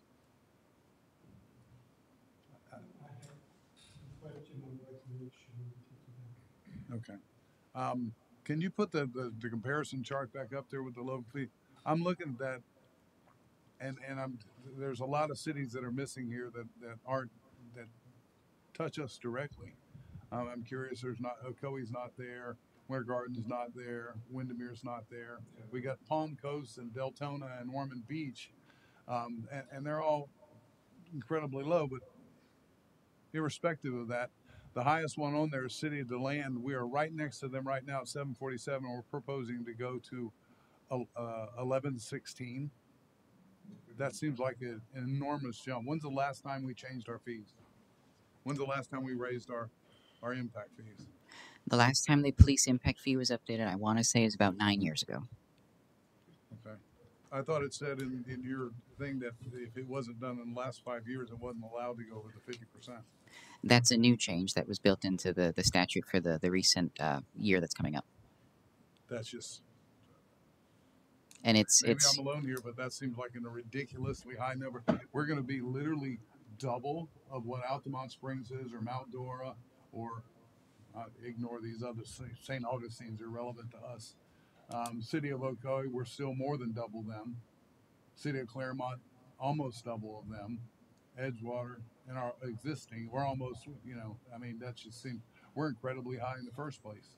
So we're going to go even further from that. And I understand, maybe that discourages a lot of building. And I know a lot of people, a lot of the residents are like, stop building houses. And I get that, but that just seems like a ridiculous number. So I have a question, kind of in line with what the chairman just said. If it's been 9 years ago since there was an impact fee adjustment here in Apopka, then we go back here and you cannot do the extraordinary circumstances, correct? That's if you were to wait until beyond January 1st. Oh, so we're trying to get this in so we can get the big fee before that. Okay. Well, this process was started back in July, as Blanche mentioned. Some of the initial briefings took place in July and August, and we've been going since then. Okay, understood. Okay. So we haven't raised it in 9 years, and we're the second highest of all the cities here. We haven't raised it in 9 years, and that's making the assumption that none of these other people have raised theirs in 9 years, which I doubt. I would imagine some of them have. That just seems like a ridiculous number. Well, some of these communities have updated theirs in recent years. Port Orange did theirs about, I want to say, maybe 4, maybe 5 years ago. City of Claremont did theirs about, I want to say, maybe 3 years ago. Edgewater did theirs, I think, maybe 2 years ago. And they're still half of what we have now, and then we want to go 30% or 40%, 50% past that?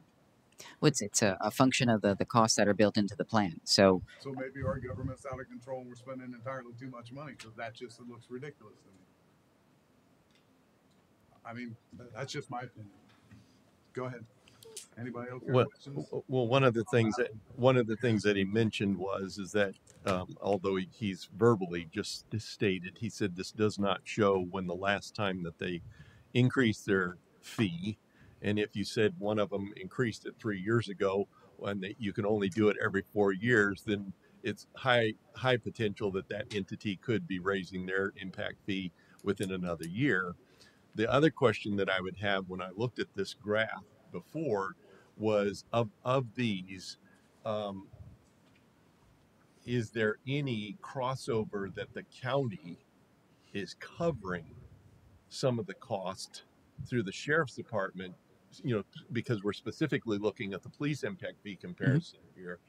And when I looked at this, I was like, wow, I mean, even our current one, other than DeLand, and then Edgewater, the city of Edgewater, everybody's so low. So I'm sitting there going, how can you have that low? Hmm. Is there some crossover that the sheriff's department?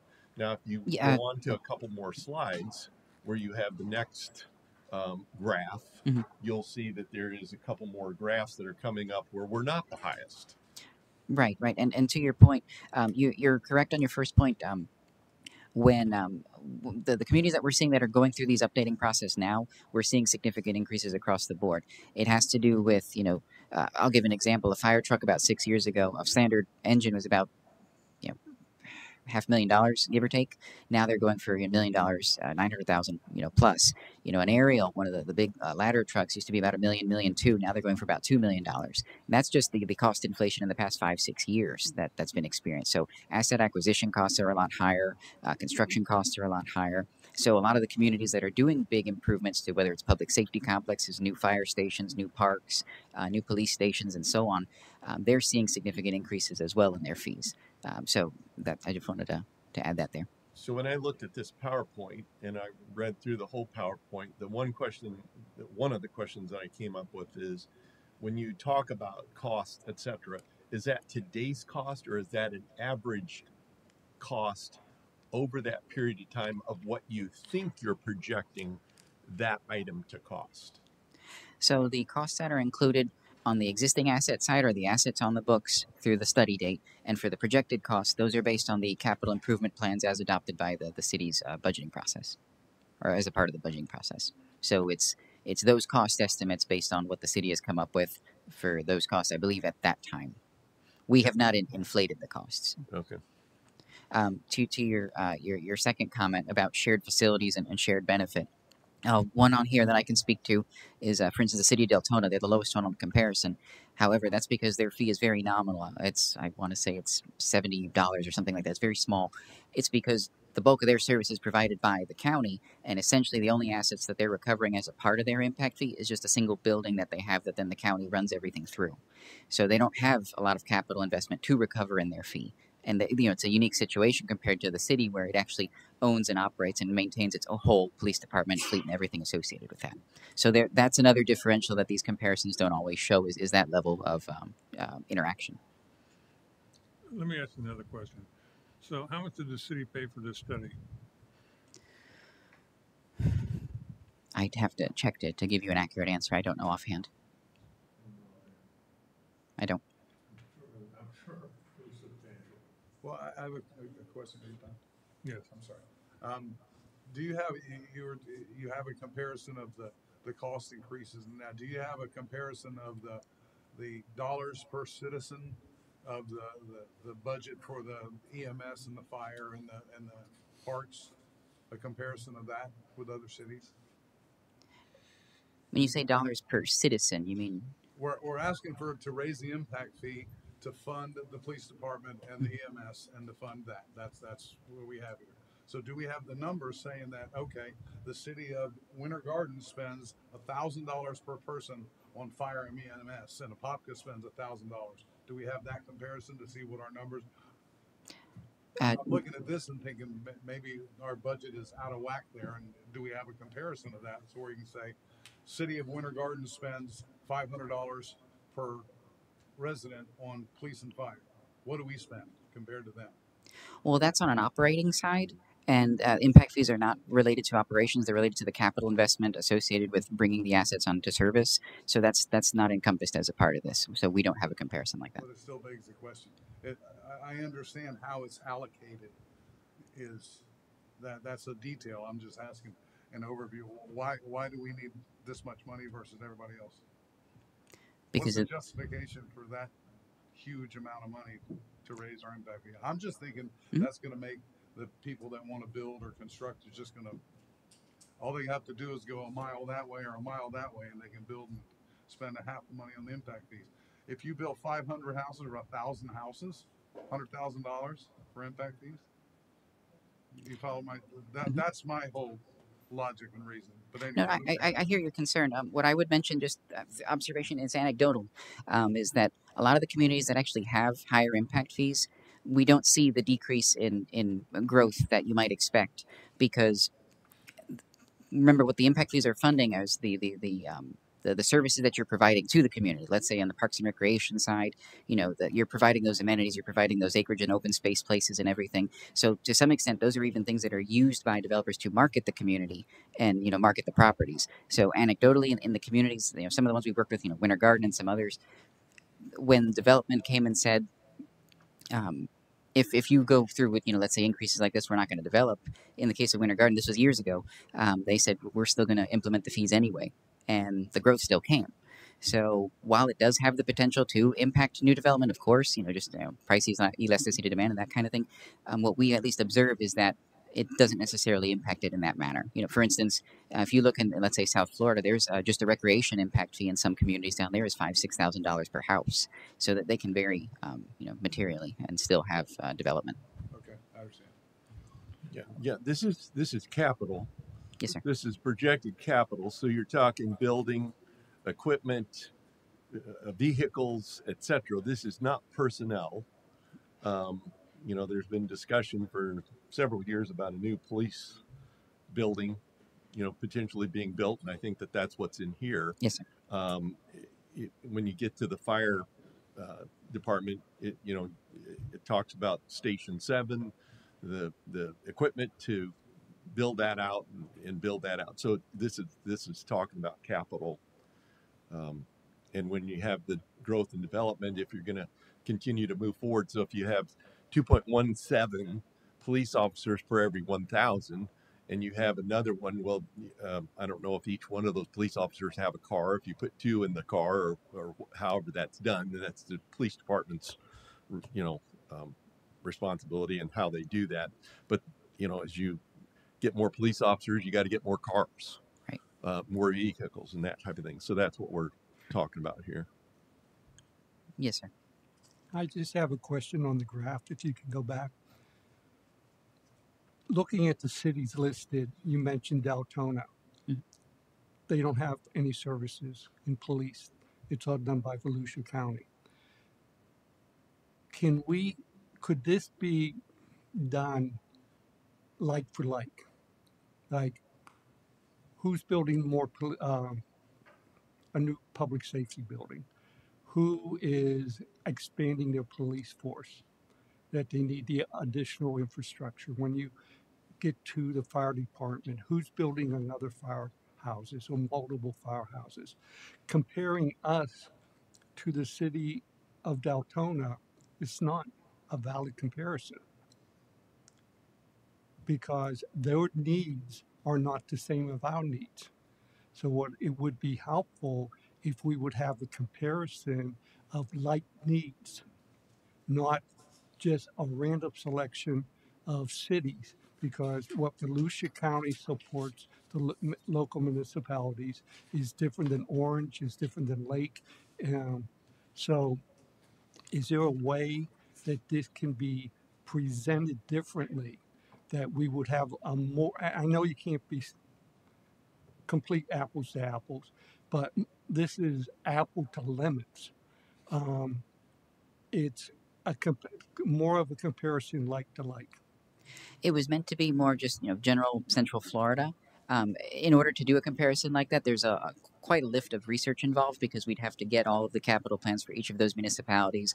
We'd have to essentially do a similar analysis to see which ones are actually renewal and rehabilitation of existing facilities, which can't be included, versus expansion of facilities and associated with growth. So we'd essentially be doing like a mini study for each of those entities to try to get it on that granular and super comparable level. Could you do one that's maybe more comparable in size in terms of population? You know, that could be something that could be put together. It's a little easier to do there, but generally, when these are put together, it's just meant to be a snapshot survey of a region. So all this information you're working with is a public record, correct? Yes, sir. So I mean, there should be some system involving AI that can gather this information, or request this information, and then do an analysis on that?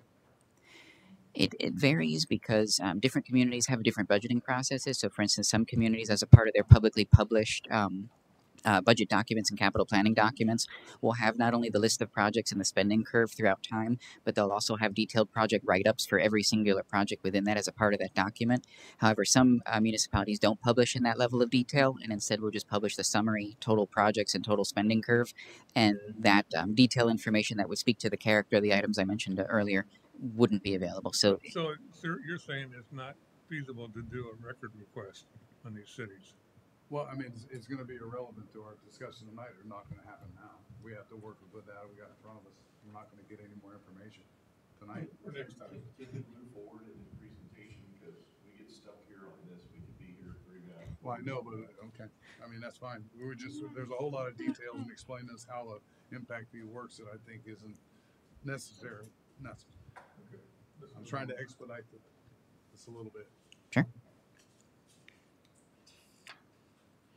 So if I just skip ahead to the next comparison then for the fire side, similar graphic here again, significant movement upwards on the comparison. Your current fee for fire for a single family unit is $708 per dwelling unit.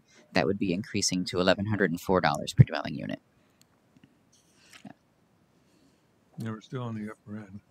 Okay. Yes. And for just a comment, if I may. Sorry. The city of Altamont Springs, if I'm not mistaken, fire is done by Seminole County. Well, they pay Seminole County for those services. But how much? How much of it is subsidized by the county? Just a comment. Just a comment. I don't think the county's losing money on it.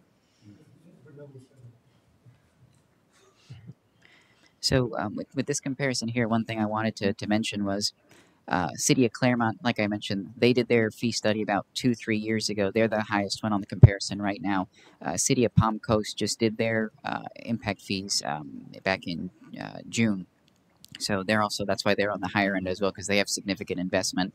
And so I guess I just use that to help illustrate what I mentioned earlier. The ones that are doing these studies more currently, in the near term, are seeing more significant increases because, again, the costs have increased significantly for these capital assets and facilities for each of these service types.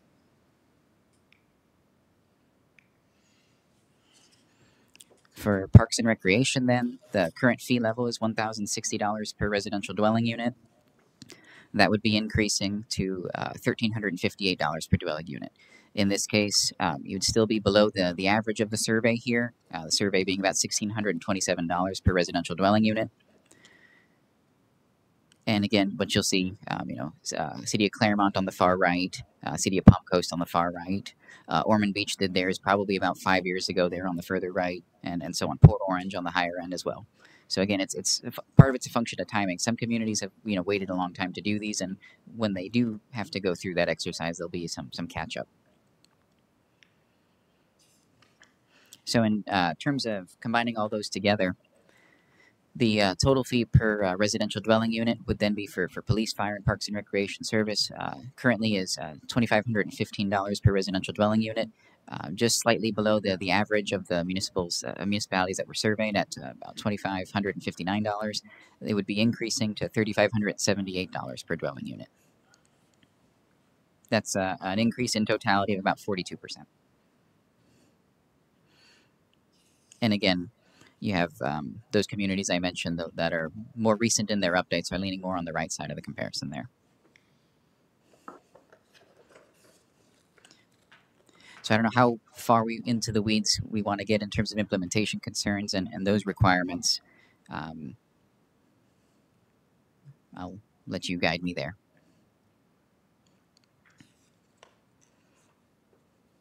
But essentially, because of the significant nature of the increases, essentially what we're saying on the slide is that because the increases are higher than what the statute generally allows for of that 50% protocol, the city has elected to pursue the implementation through the extraordinary circumstance provisions, having those 2 workshops on the circumstances, which I can discuss the circumstances in the very next slide here.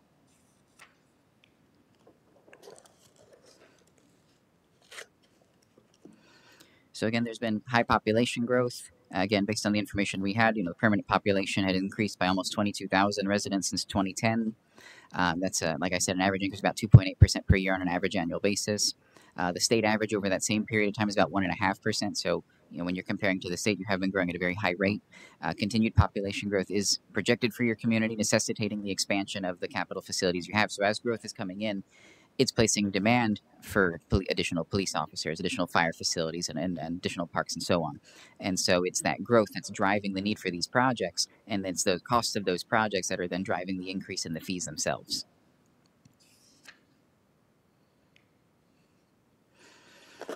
Like I mentioned earlier, the other prong of this is the significant increase in the asset acquisition and construction costs. Using the example of police vehicles, currently they're in the plan. The vehicle and supporting equipment to get that vehicle into service is about $65,000 per vehicle. Previously, about 5 years ago, those vehicles were about $40,000, in the $40,000, $35,000 range. So significant increases there in the capital investment associated with the vehicle. When it comes to essential fire apparatus, those have almost doubled. Fire engine previously was and this was back in 2019. It was about $500,000, like I said earlier. Currently in the plan, a new engine is about $900,000, and those are still going up. In terms of cost to construct facilities, the cost of construction have increased materially. When we look at just materials construction index, it's about a 40% increase in just material costs since 2019. So just the materials themselves have increased, and then the labor and all the expertise to then bring those facilities up have increased materially as well. So you're in an environment where you have a lot of growth. That growth is requiring you to add facilities to maintain your level of service to the community, but then those capital facilities that you have to bring on to provide that level of service are also increasing at a very substantial rate in the past few years. And then the other item to consider was the impact to the existing residents if the fees are not implemented at their full level. So to the extent you want to accomplish all the same projects, that the city elected officials want to go through with doing that public safety complex, doing Station 7, doing the additional park facilities and those sorts of items, to the extent that those projects still need to be, that money still needs to be spent and the fees aren't implemented at the fully calculated level, then the differential in the revenues that you're not getting have to come from your existing residents instead of being paid by the growth that's causing the need for those facilities. In terms of an estimate of some of those costs that would be put on the residents, just on the residential side. In terms of police, fire, and parks and recreation, it'd be a total capital cost burden of about $702,000 just between 2026 and 2030.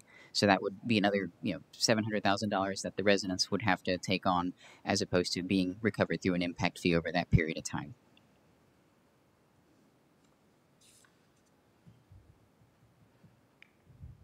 No, we did some questions before, but if we want to. I have to be honest. I think some of your numbers, not that I'm an accountant, but I think your numbers are somewhat conservative. On which end? Just, by the time you get a new apparatus truck, I think it's got to be over $1 million, not 900,000. Well, that's what's built into the adopted city capital plan. So that's what we have to use. I'm not. I'm just making a comment. Mm-hmm. I understand you have to have a methodology. You have to draw a line somewhere, and you have to get a number out there. But ultimately, when it comes down to it, one of the things that I'm hearing is, some of the wastewater stations, they give a number, and by the time it's built, it's doubled. It's just what it is. Well, and just an example, since you mentioned wastewater, the city of Mount Dora recently updated their wastewater impact fees. And when we looked at their capital facilities, because again, it's the same exercise, just different units, right? Their existing embedded treatment facilities for wastewater, on an average basis, were about $13 per gallon in terms of cost per gallon of capacity that facility could treat. The new facilities that they're bringing on board to provide service to growth are at about $42 to $43 per gallon of capacity. That's the significant nature of these capital inflation items that are impacting folks. So they're doing more quantity and it costs more per gallon. Usually it's the other way around. It makes no sense. There's no economy of scale here? Well, for them, it's the cost per unit of capacity is higher than what they currently have in service. So it does cost more now to build the similar capacity amount. Yeah, but I'm just talking about the cost per gallon to process Well, again, it's not the operation of the facility. It's not the cost per gallon of treatment. It's the cost per unit of the facilities themselves. Okay, but the facility will last for 20 years probably. So you get That's amortized. Well, they can certainly amortize it, but I mean, it'd be very simple if you said that a bag of concrete costs $1, but to build this new system with the bag of concrete's $40 Well, instead of $10. It's just that the capital costs are more expensive. Yes, they can still treat the same amount, and it probably doesn't cost that much more to treat, but just to build the physical property or the physical building. Well, do we need the impact fees to cover all these expenditures and all these things here? Because what's not being mentioned is, okay, the impact fees on what? How many houses we got coming out of the ground? How many houses we got now, Bobby? Like 10,000 coming out of the ground that are permitted at this point? Counting Palucci, which you have just voted to entitle, or at least recommended, that's 1,034. So I would say 5 to 10,000 is a conservative estimate. Yes. And that's the tax base of what, 2,500, 3,000 per house? Is that per year? Sure. You don't look at your tax bill; it hurts. Well, all those houses come out of the ground also pays for that infrastructure. So I think there's two sides of that. So anyways, okay. We're voting on approving this tonight to then send to the city council, or what are we voting on? This is just a recommendation. Recommendation. Yeah, Okay. recommendation to the city council. I have just one quick We've question. already approved the first reading, and we've been through several workshops. We apologize for not getting here sooner. We just learned of this potential requirement, so that's why we're bringing it before this commission. Just one quick question, just for information. How many different municipalities does your organization provide these services for? How many municipalities do we provide these types of services for? Yeah, like you provided to Apopka. How many other municipalities do you provide these services to? Because I know you do more than just this. Right. Goodness. I mean, just in terms of municipal impact fees, I've probably been a part of 3 dozen plus, maybe 4. There are other colleagues in my office that work with other municipalities that have also done similar amounts, and even more depends on how long they've been around. So we've done, on the water and sewer side, we've done easily well over 100 plus of water and sewer type impact fee studied municipals. I want to say probably something comparable, to be honest. That's a number I don't keep, because the other side is, we have quite a few practitioners in our Florida office that also do these types of analyses, and so I don't track their amount. So, but in terms of doing this type of work, we do these types of studies in all throughout the state of Florida. I've participated in studies going from the Panhandle to South Florida. We have folks that do them in Georgia. We have folks across the country that do these types of things. So we do have quite a big breadth of experience in that. I just can't quantify the exact number for you. All right. Anyone else have questions? All right. Bring it to the board for motion. And board, just one clarification. It was brought up that this is a recommendation. This is a land development regulation as well. So in the motion, if you're moving to approve and make a positive recommendation, just recommend that you include a consistency finding with the comprehensive plan. Okay. Does this have community input? Oh yeah, I'm sorry. Forgive me. Yes. Go ahead, sir.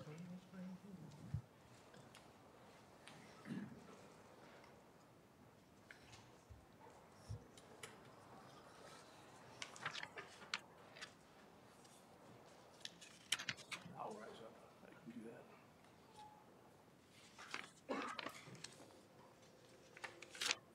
Okay, just for clarification, Ms. Sherman, is this considered the second reading? No. It's not.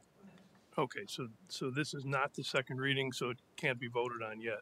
A question I had on the police impact fees, we were at the highest for the last 9 years.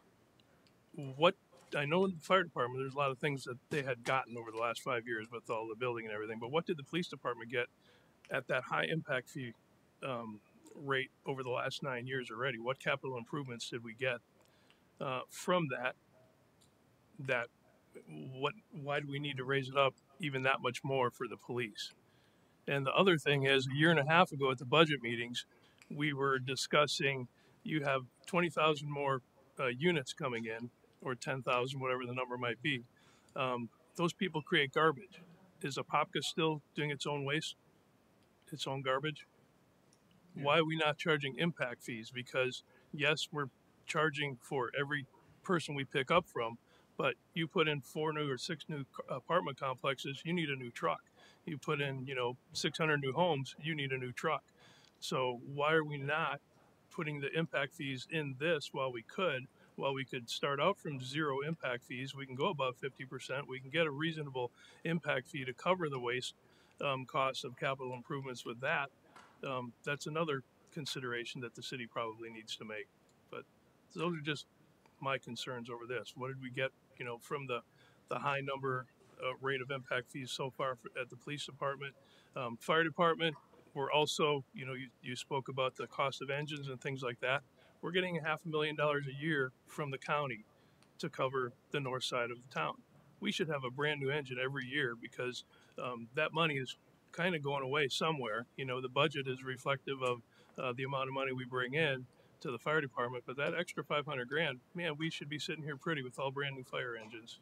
So that's all I have to say. All right. Thank you, sir. All right. Bring it back to the board for a motion. If I could share some additional information, if you don't mind. I'm sorry? If I can share some additional information, if you don't mind.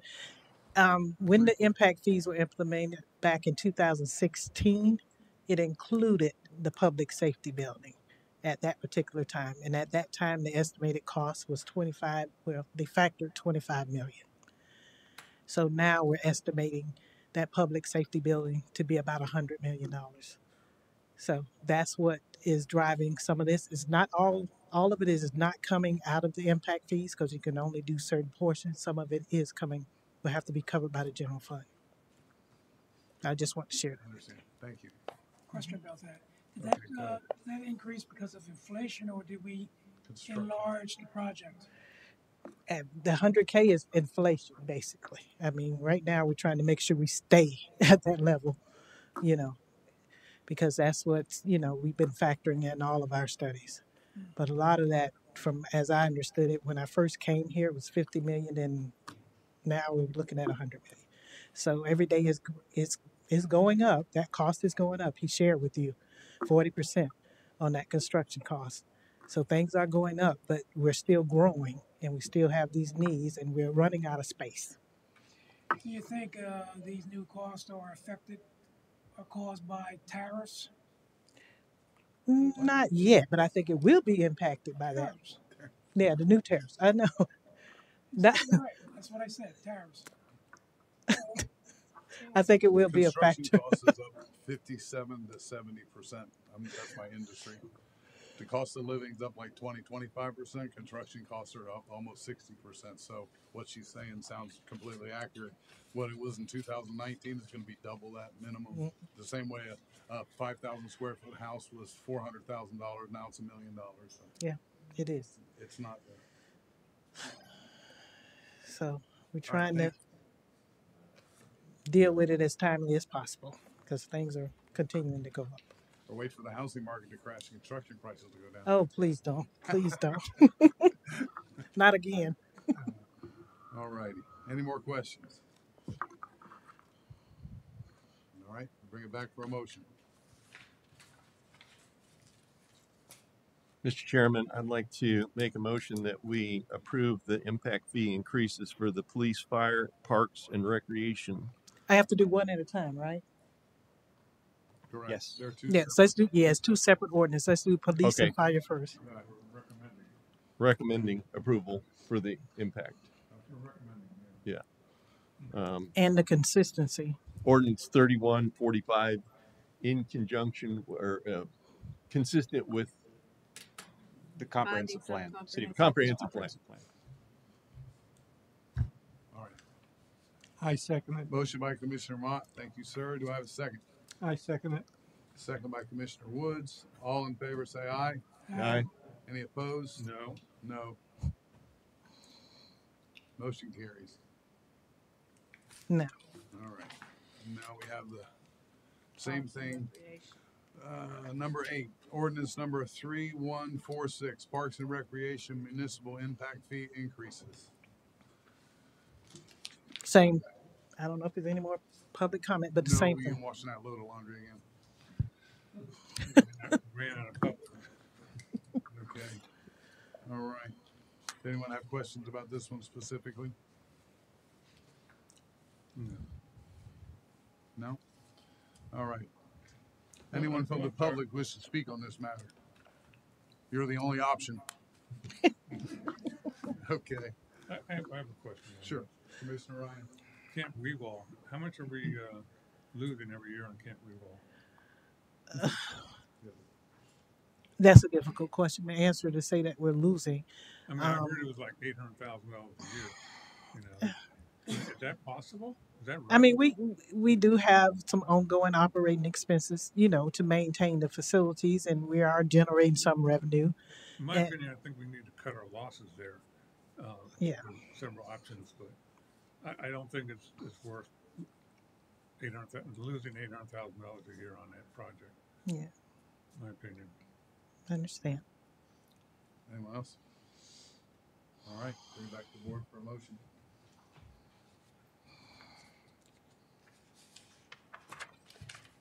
Mr. Chairman, I'd like to recommend that we make a recommendation to the City Commission to approve Ordinance 3146, Parks and Recreation Municipal Impact Fee increases consistent with the comprehensive plan.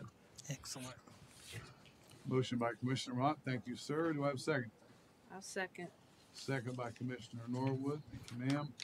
All in favor say aye. I vote Any no. opposed? I vote no because of Camp Rewall money pit. Do we put that in the vote? Thank you very much. All right. All right. Do we have any old business? Do we have any new business? Meeting adjourned.